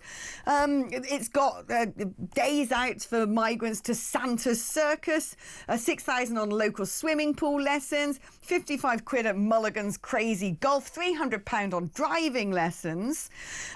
Why are we, and it actually goes on and on, because you've got other councils, Nottinghamshire Council seems to be spending tens of thousands of pounds on fast food for their migrants there. Same in Doncaster, they've been throwing loads of cash into the pot to buy, Big Macs for illegal entrants. Candice, why are we doing this? These people have broken into our country illegally. They've not come via the proper routes. We're already holding them up in 4-star hotels, full board. We're pocket money. They're allowed to work in the black market, as we were discussing. We seem to turn a blind eye to that. In France, you go to Calais, to Lune Plage, and they're under makeshift bivouacs made from bin bags. And they come here, and it's like, oh, not only have you broken into our country, have loads of free stuff. Yes, there's massive pull factors, and I think many in France for many years just sort of look at Britain and think, what are you doing? I mean, why are you doing this? I mean, you're making this, such an attractive destination. People know, first of all, that they have a very high chance of their asylum case being accepted, even when it's a completely undeserving case as well, which is just so shocking. But two, I mean, there's all these other things. I mean, people know that they will live quite a decent life when they come here. There is no democratic legitimacy for this. No, like the public is dead set against this. It just lacks all common sense. I know that's a really simplistic point to make, but that's the view I've increasingly come to, that the people who manage these systems, at the local council level or even at the more international level, the refugee resettlement programs, the asylum system, these people have no common sense. They really have no common sense. And, in many cases, they'll even think that, borders are terrible things, that, we were lucky to be born in such a wonderful place and we're privileged and we should share that privilege. That is what they think. They are totally out of step with how ordinary people think and ordinary people feel. And I think there's just a complete lack of respect for the taxpayer. I mean, it's just total profligacy with taxpayers' money. I mean, on all these trivial things that do not need to be bought for grown adult men. They do not need these things, especially if a lot of them are working in the black market. Why do they deserve these things? Surely if you're going to hand out lovely little freebies, you give it to your own people first. It's just, it really will make people sick to the stomach. I'm going to ask you about a bit of a curveball story here, because we haven't covered it yet today, and I'm kind of interested in doing it. There's a good old debate that's resurfaced ever since Chairman of the British Museum, our favourite George Osborne, is reportedly negotiating a reciprocal loan deal with the Greeks about the Elgin marbles. Now, there's been a long time conversation that the Greeks are going to give us our marbles back. They were nicked. We were like, nah, we bought them fair and square in World War II or whenever it was, and we've looked after them.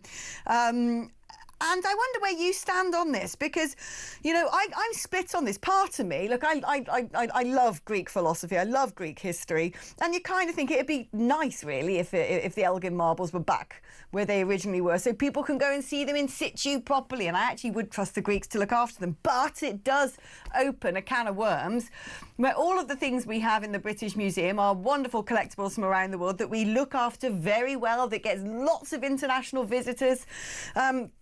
There'd suddenly be a queue of people saying, we want that back, we want that back, we want that back, and it'd be hollowed out. And then you kind of wonder whether the countries of origin might look after their artefacts as well as we do. Where do you stand on this? Yeah, it's so interesting you say that, because it doesn't divide neatly along partisan lines, this issue. I mean, I know many conservatives who are actually like, no, they belong to Greece, give them back to Greece. And then there are others who make a more pragmatic argument, like you said. What will happen is could that sort of open the floodgates, and then you get lots of claims for artifacts that are in maybe smaller museums, all around the country, and then they get hollowed out. Absolutely. The other argument as well is, of course, the British Museum the Elgin marbles are seen by people all over the world. I mean, that's where, you know, people come from everywhere to see them in the British Museum, so they actually get appreciated more.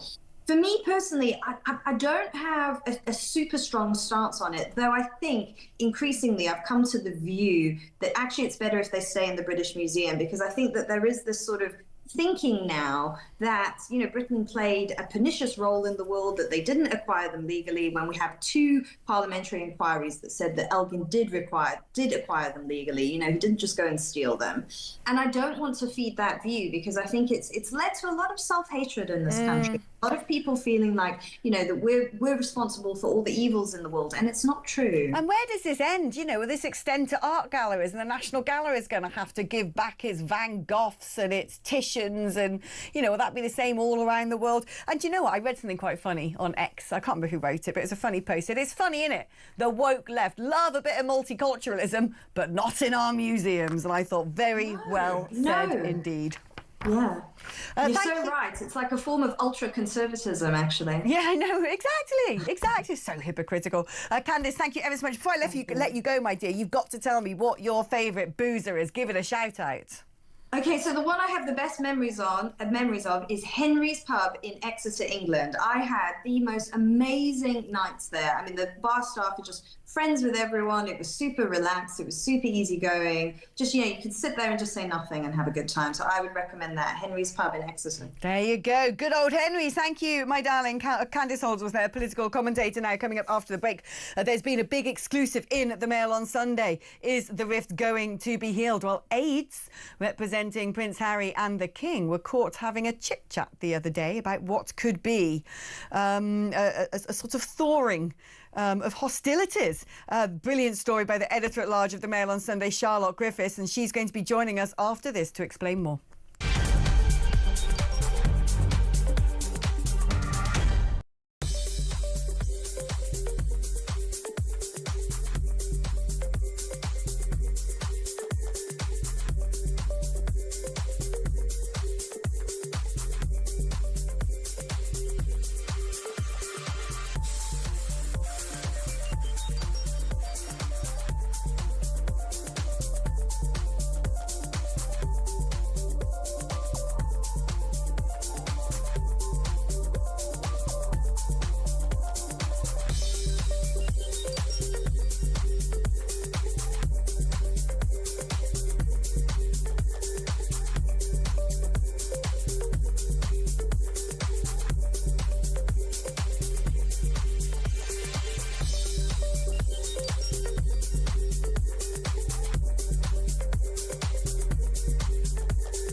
Unite, and now they've passed a motion saying it is time for Unite to examine its relationship with Labour. Now, Unite is just about the biggest donor. 42 million. Yeah. They've given them since 2010. Yeah, well, they give them 1.2 million a year, and as you say, over the years, vast amounts of money.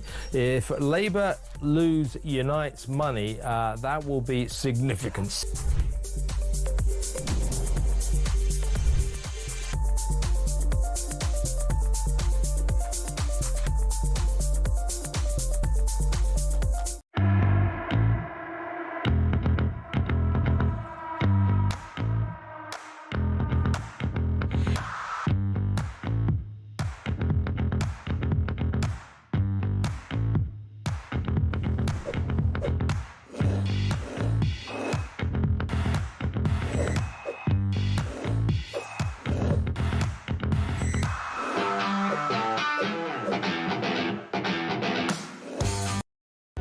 Across the UK, on DAB+, on your smart speaker, on your smart TV, and on your side. This is talk. Hello and welcome back to the show. Let's get on with some big royal news today. This is front page of the Mail on Sunday, and it seems to me, according to the brilliant Charlotte Griffiths exclusive, that aides representing the royal households of the King and Prince Harry have been having a little chit-chat, possibly about how to heal the rift. Charlotte joins us now. What is going on? Well, aides for Prince Harry, two of them, one of them Meredith Maines, who is Meghan and Harry's right-hand woman in Montecito, flew over, met with this other guy called Liam Maguire, who's their kind of UK sort of head of comms, and they went and had a very secret clandestine meeting in St James's with Tobin Andre. Tobin is the King's right-hand man. He's his chief comms guy. And they had this lovely little friendly meeting. Now, in years gone by, that would seem like a totally innocuous, not ordinary thing. But of course, in the context that these people are completely not speaking, haven't been for years, this is a major rapprochement moment and the very first step in possibly Harry communicating with his father again. And we know he hasn't spoken to his father in ages, years even, because he said so on a BBC documentary really recently. He has sort of, Harry, in recent interviews, hinted that he wants to sort things out with his dad and even with his brother, who I'm not sure how open to a chit-chat William would be. Without being dark, should we be reading any more into this about possible arrangements that might be being made for a particular reason? Honestly, that is not what I heard. I just heard that Harry is desperate to open the lines of communication and that this is, he's just been blanked for years and years. And now he's had this tiny little moment, this little window, and it's the very beginning.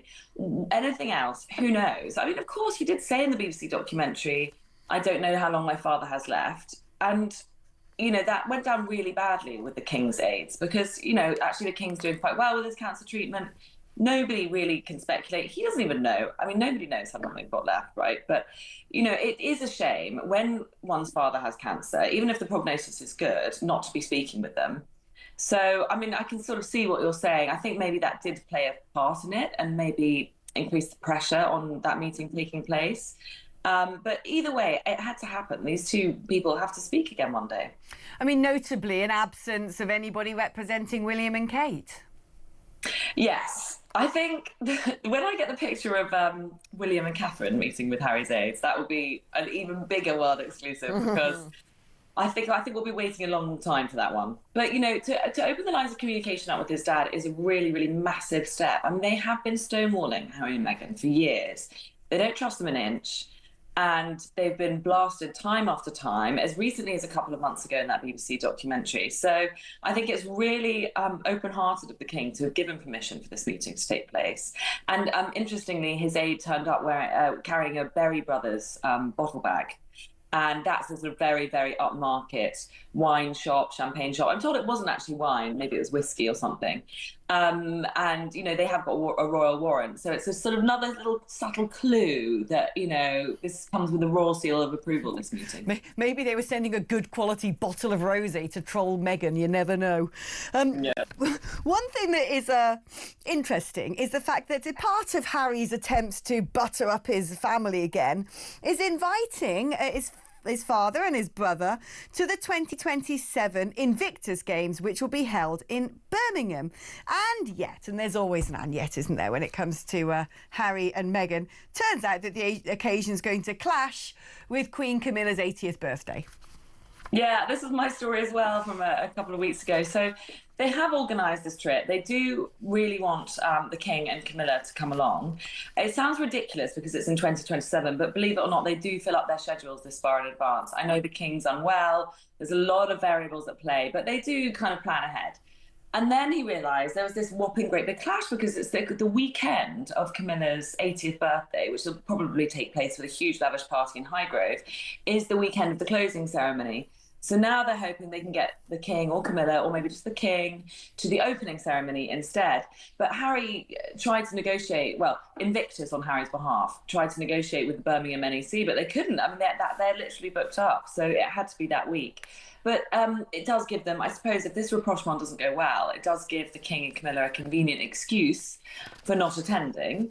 But I honestly think this meeting that's happened this week is maybe even a build-up to that, because I do think it won't happen overnight. It would take maybe a year or two for these two parties to start getting on and communicating again. It's going to be a really, really slow and long road. And that's what my sources were telling me this week. You know, nobody's thinking it's an overnight sort of magical friendship that has developed between all these kind of aides.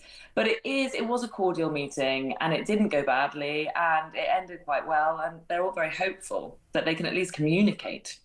Yeah, I mean, do you think, actually, that you can understand, you know, with the king, this is his son. He hasn't seen those grandkids. You don't just turn off paternal feelings overnight.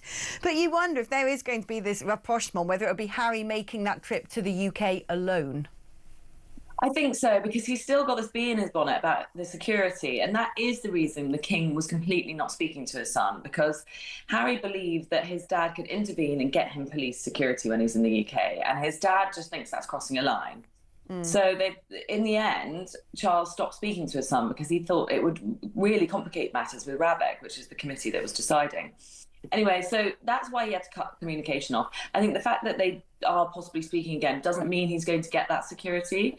But I do think that Harry won't come to the UK with Meghan, because he's so worried about Meghan's personal safety while she's here.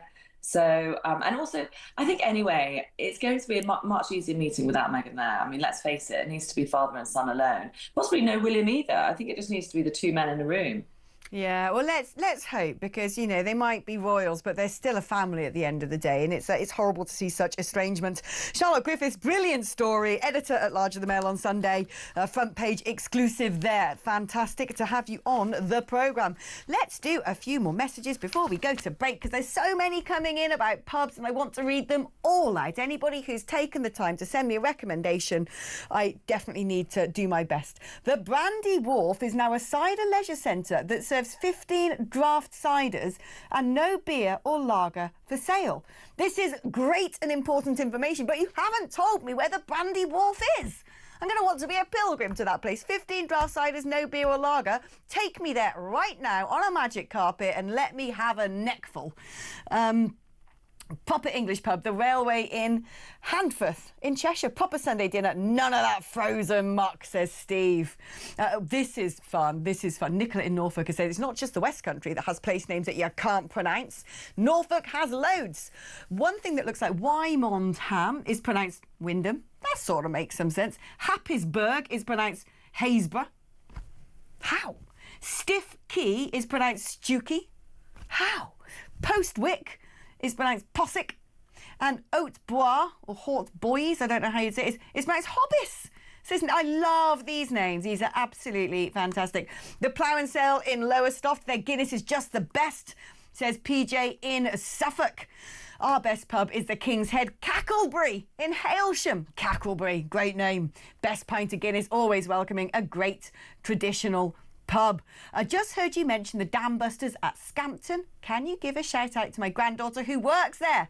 Her dad, my son, was also a member of the Red Arrows team. Woo, woo, woo! I love you, Alex. Keep up the good work. Julia from Mansfield. There you go. Shout out to your granddaughter who works at the Dam Busters in Scampton. This is an interesting one. Good morning, Alex. My present local is the Dirt Palais in Rabat.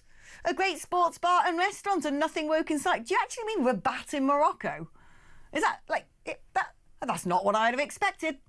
Morning, Alex. The Weavers Real Ale House in Kidderminster, Worcestershire, a proper pub. All real ales are sold, and bring in your own food. Lots of bantering laughs.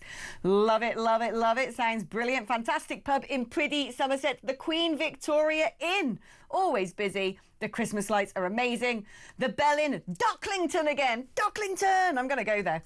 We drive all the way from Surrey to stay there and have a full English the next morning. They are so old school, says Anna in Surrey.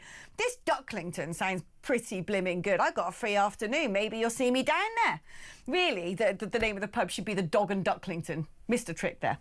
Proper English pub. Oh, we've done that one. Railway in Handforth. Cheshire, my local is the Red Lion in the tiny village of Hinxton in South Cambridgeshire. We don't have a shop, but we have a church and a lovely typical country pub, says Brad in Cambridge. And this one, so some were saying I should call my cider Dickens. And I was like, nah, I didn't like him as an author. I just don't. I'm sorry, he's a bit of a windbag, isn't he? You're not supposed to say that as a British person, but I just never got on board. And someone's pointed out, I love the way someone suggested Dickens for the cider, hoping Alex would say the full thing. And I'm not going to, because it is naughty. But ha ha ha, I get it now. I was having a blonde moment. The Rockcliffe Arms in Whitley Bay. Beer and crisps, no food, no cocktails. The wine list is red or white. Now, I'm not sure about this one, Kath, my love. This doesn't sound like somewhere I'm going to be tripping over myself to visit, but, you know, each to their own, because Kathy's favourite pub is called the Dry Dock in Weymouth. It's totally alcohol-free and a community hub. Free pool table and jukebox, different classes during the day, live music at nights, every drink you can think of, but all zero alcohol. There you are. Some people don't like drinking, and that's fine. Good morning, Alex. The next time you're travelling down the A38 to visit Roger Wilkins at Mudgley, you have to do a little detour to the Crown Inn at Churchill. Fantastic old pub with a great selection of real cider. I'm pretty sure I went to that place, actually. I think I have been there, actually, on my way to Roger Wilkins, because I was driving along to go see Big Rog, and I saw this pub, looked gorgeous, said ciders outside, and I basically did a handbrake turn in the middle of the road and went straight to the car park and was like, get in. And if ever I see the word cider on a blackboard written by someone who looks like they're left-handed, I'm literally not, I'm there. Nothing gets in my way. Alex, in Newport, South Wales, you have to nip into the Red Lion, proper old no food, pool table darts, shove eight penny team, stickiest carpets ever. And the best landlord in all of Wales, says Art. Sticky cider. Hi, Alex. Your cider should be called Inns. I know, that's the same joke, isn't it? Dan from Lingfield. I get it. The No Hurry Inn, 5 miles from anywhere. Cambridgeshire, nice riverside pub. Oh, here we go. We've got some blimmin' Welsh again. Llan Doggertrow in Bristol. Why has he got a Welsh name in Bristol? Allegedly where Treasure Island was written. Also, Edward Teach Blackbeard was a Bristol lad. Steve in God's own county of Bristol. Alex, what a choice for London, Mayor Sadiq Khan or Dawn Butler. Why, no, don't ruin the moment. We're talking pubs. Forgot to say the Black Lion is in the beautiful Staffordshire Moorlands. So is this the Black Lion, which is now like this? No, that was somewhere else. The Brandy something. There's too many. My brain is being scrambled, but do keep them coming in. Shout out to your favourite pub. 03444991000 is the number to WhatsApp. 8722 is for messaging. Write the word talk before you text. I'm back after this. Get out of my pub!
Across the UK, on DAB+, on your smart speaker, on your smart TV, and on your side.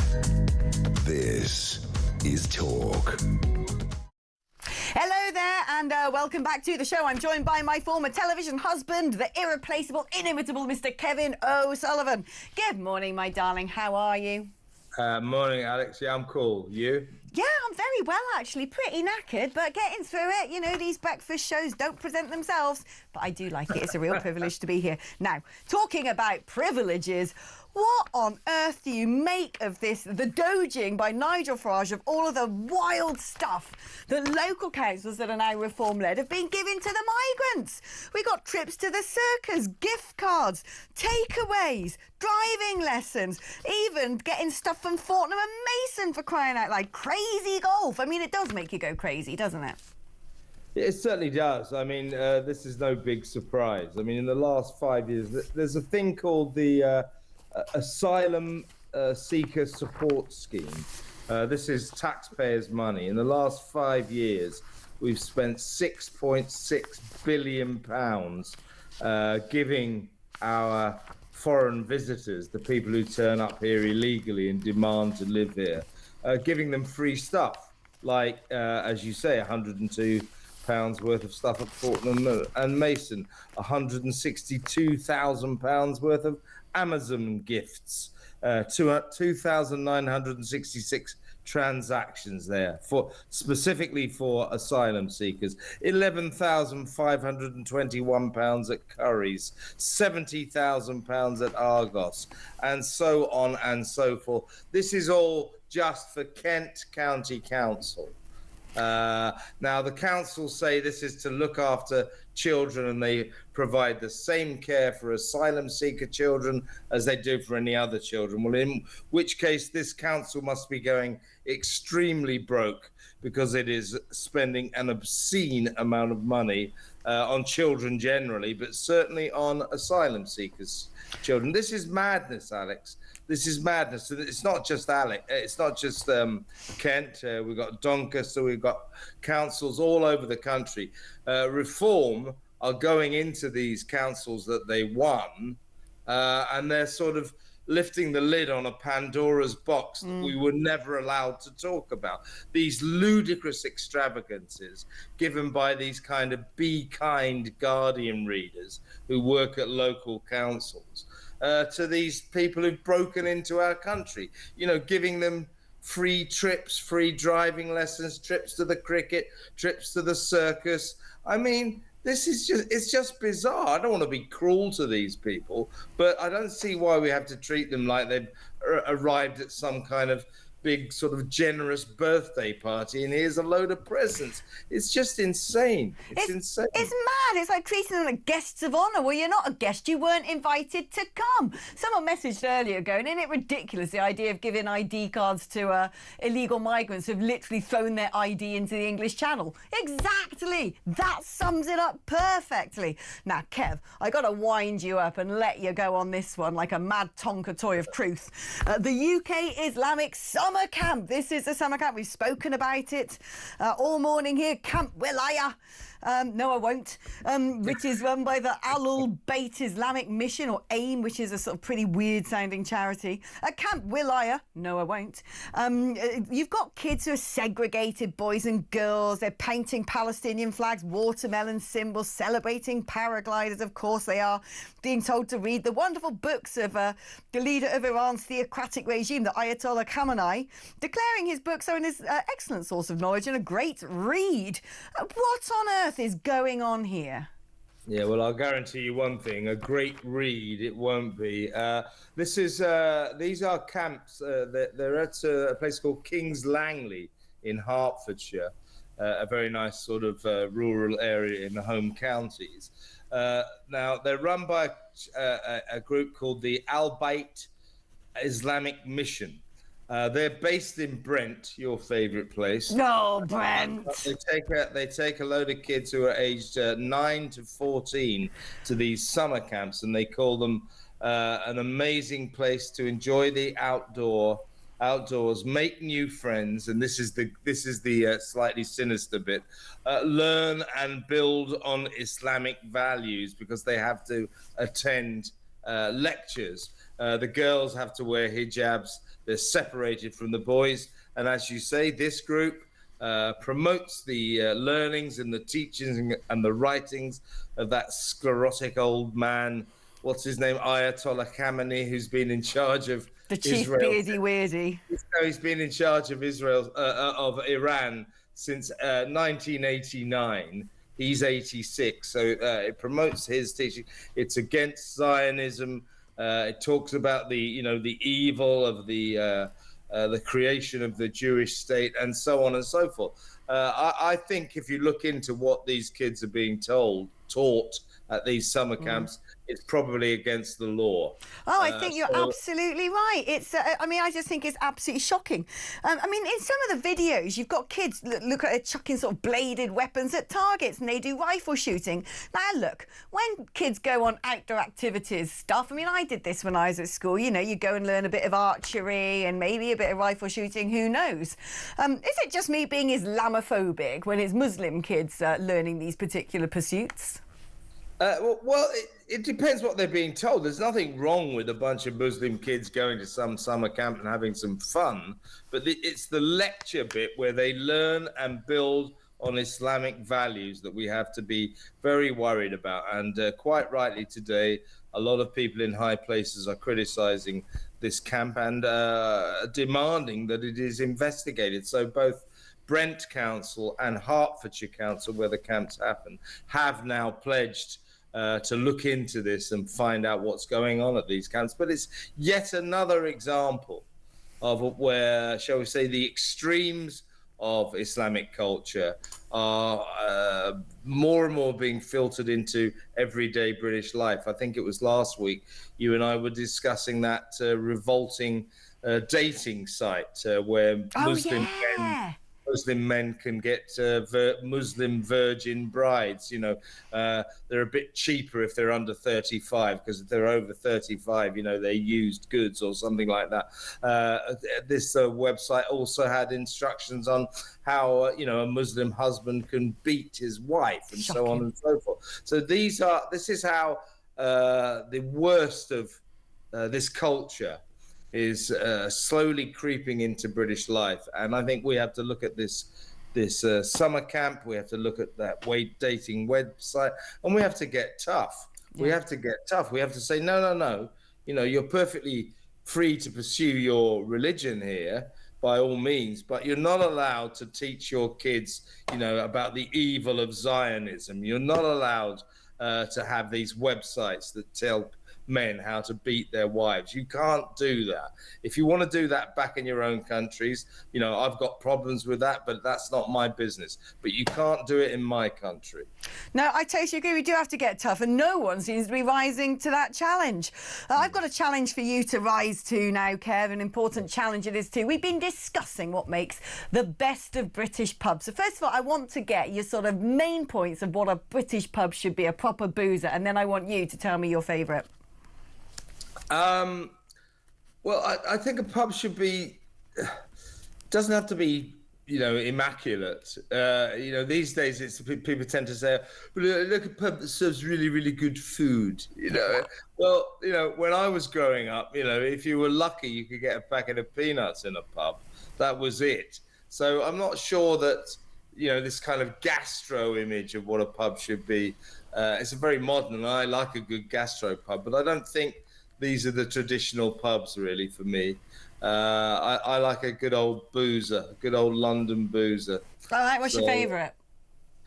I've got a few, but I like around the corner from where we work, I like the Rose. Yeah, you do. And I have to say our friend Pete, who runs the Horseshoe, which is sort of our unofficial local, I have to say that's probably my favourite, but I really like the Rose. Someone messaged in going that the Horseshoe is their local as well, and they said, we always see Mike and Kev boozing in there. Why aren't you there? Good question, huh? Why? Why am I being ostracised? Why we am go I there to being get bullied? away from you. Yeah.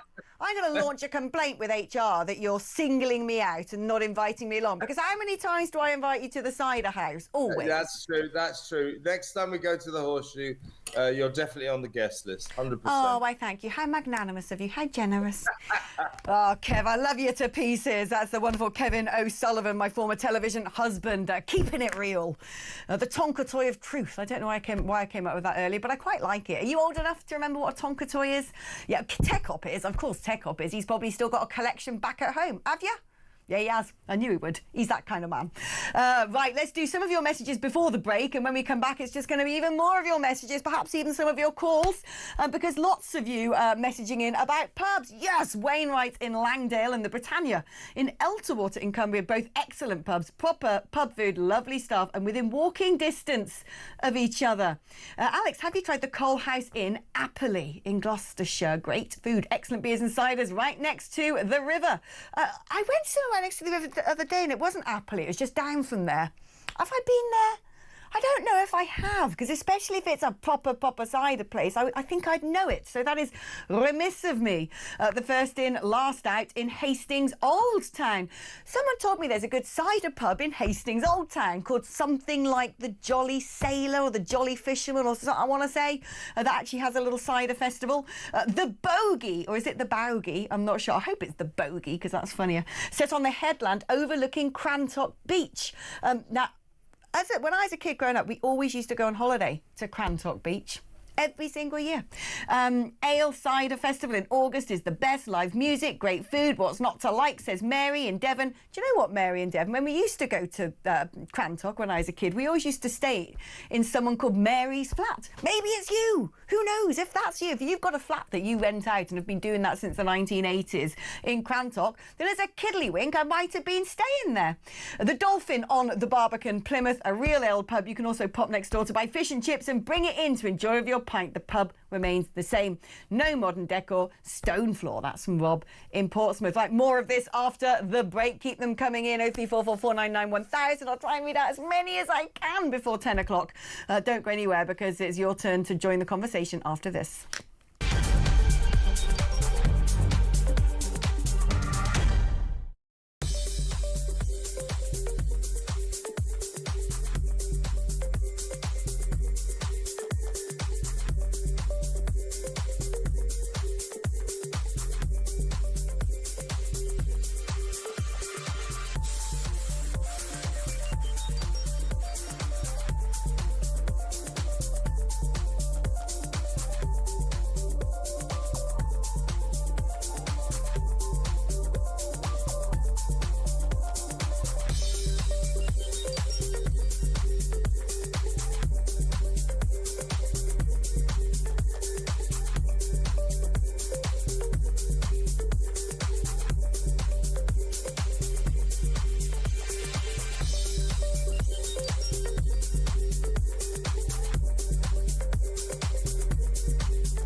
Unite are now, they've passed a motion saying it is time for Unite to examine its relationship with Labour. Now, Unite is just about the biggest donor. 42 million they've given them since 2010. Yeah, well, they give them 1.2 million a year, and as you say, over the years, vast amounts of money. If Labour lose Unite's money, that will be significant.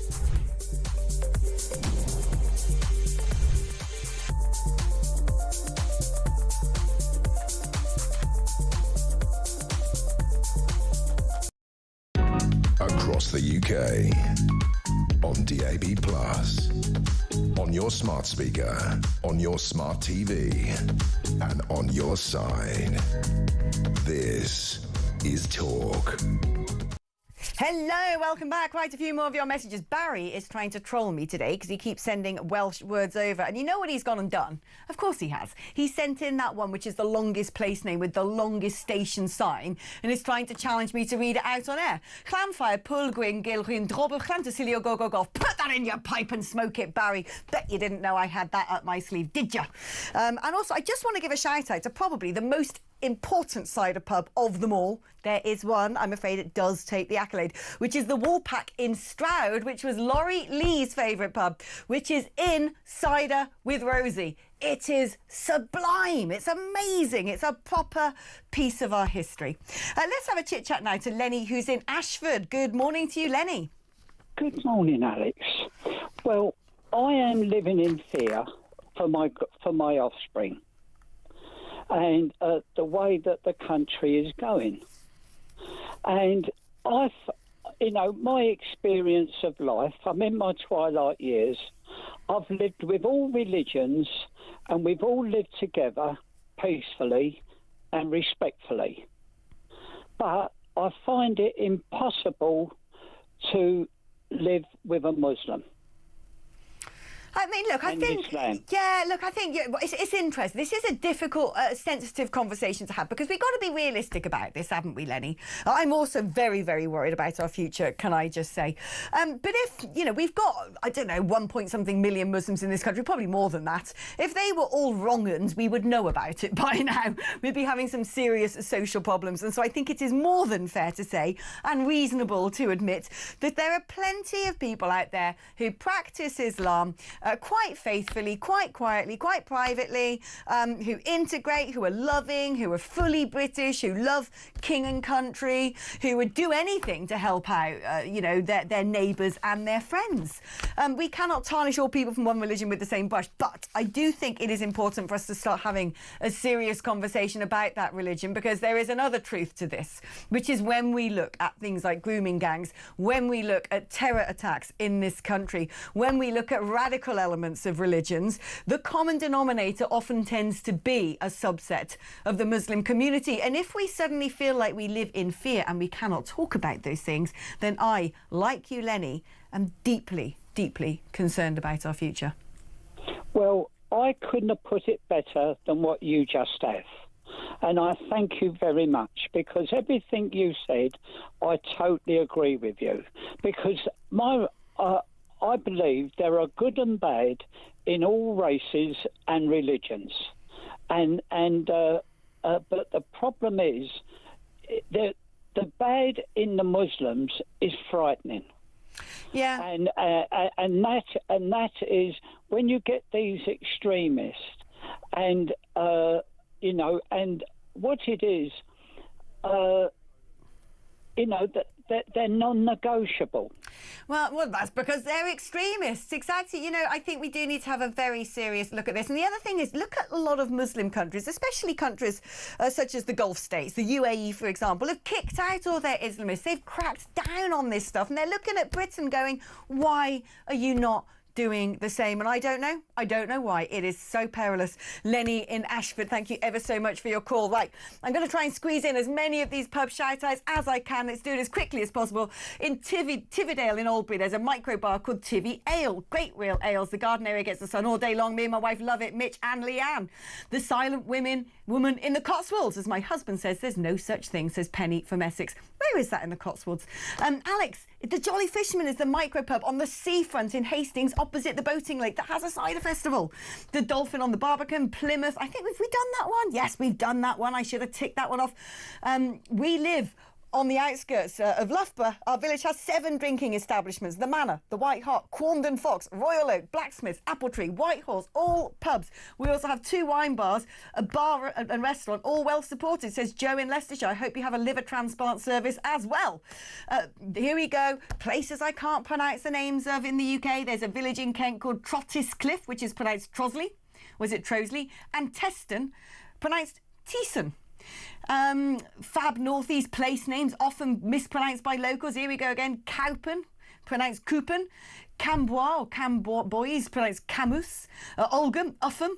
And Longhurst, Langhist. That's proper northeastern, isn't it? Love it, love it, love it. I live in a little village in Warwickshire called Polesworth. Next door to us is a village called Wharton, except around here it's pronounced Wharton. Crazy, eh? Quintessentially English. The Hole in the Wall in Waterloo. Lovely owner too. That's Rubes in Hertfordshire. Let's get some voice notes as quick as we can. Here's Chris. Hi Alex, it's Chris from Norfolk here. I'm really angry today with the Met Police and the CPS.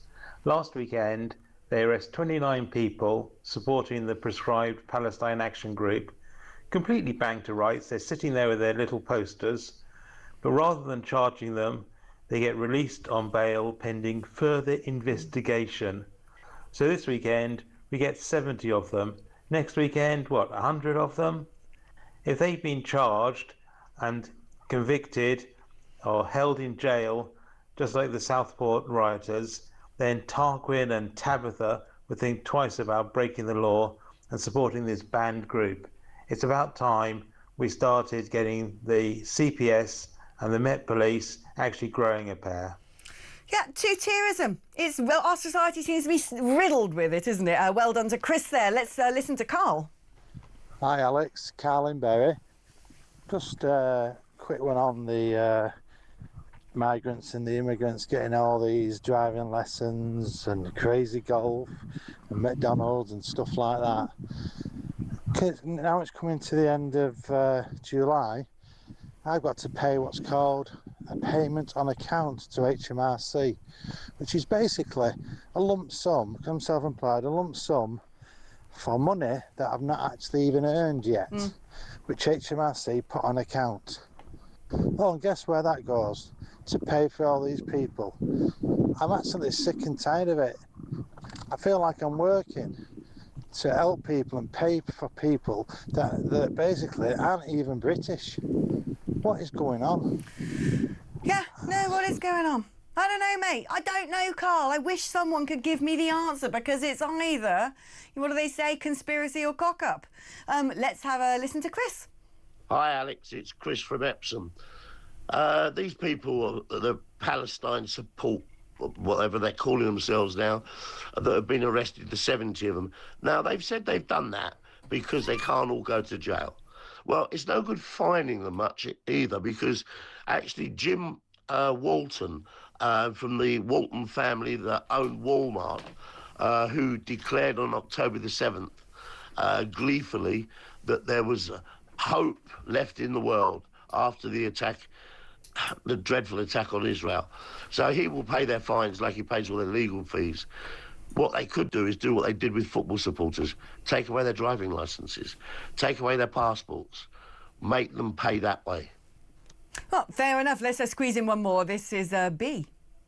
Morning, Alex. B from the Midlands. Yeah, pubs eradicated by, what, 2035? Maybe to stop people talking. Have a good day. Well, there you go. Well, we ain't going to stop talking, are we, Cardi P? Certainly not. Lots more to discuss between now and 1 o'clock. You had a good show this morning? Yeah, we've been banging on about all our favourite pubs. So tell me, what makes a good pub in your mind, and what is your fave? Well, I'm going to my pub quiz tonight, actually. No. I like an old man pub. Yes. I don't like screens, I must say. I'm a big fan of just switching the phone off, having a chat with your mates,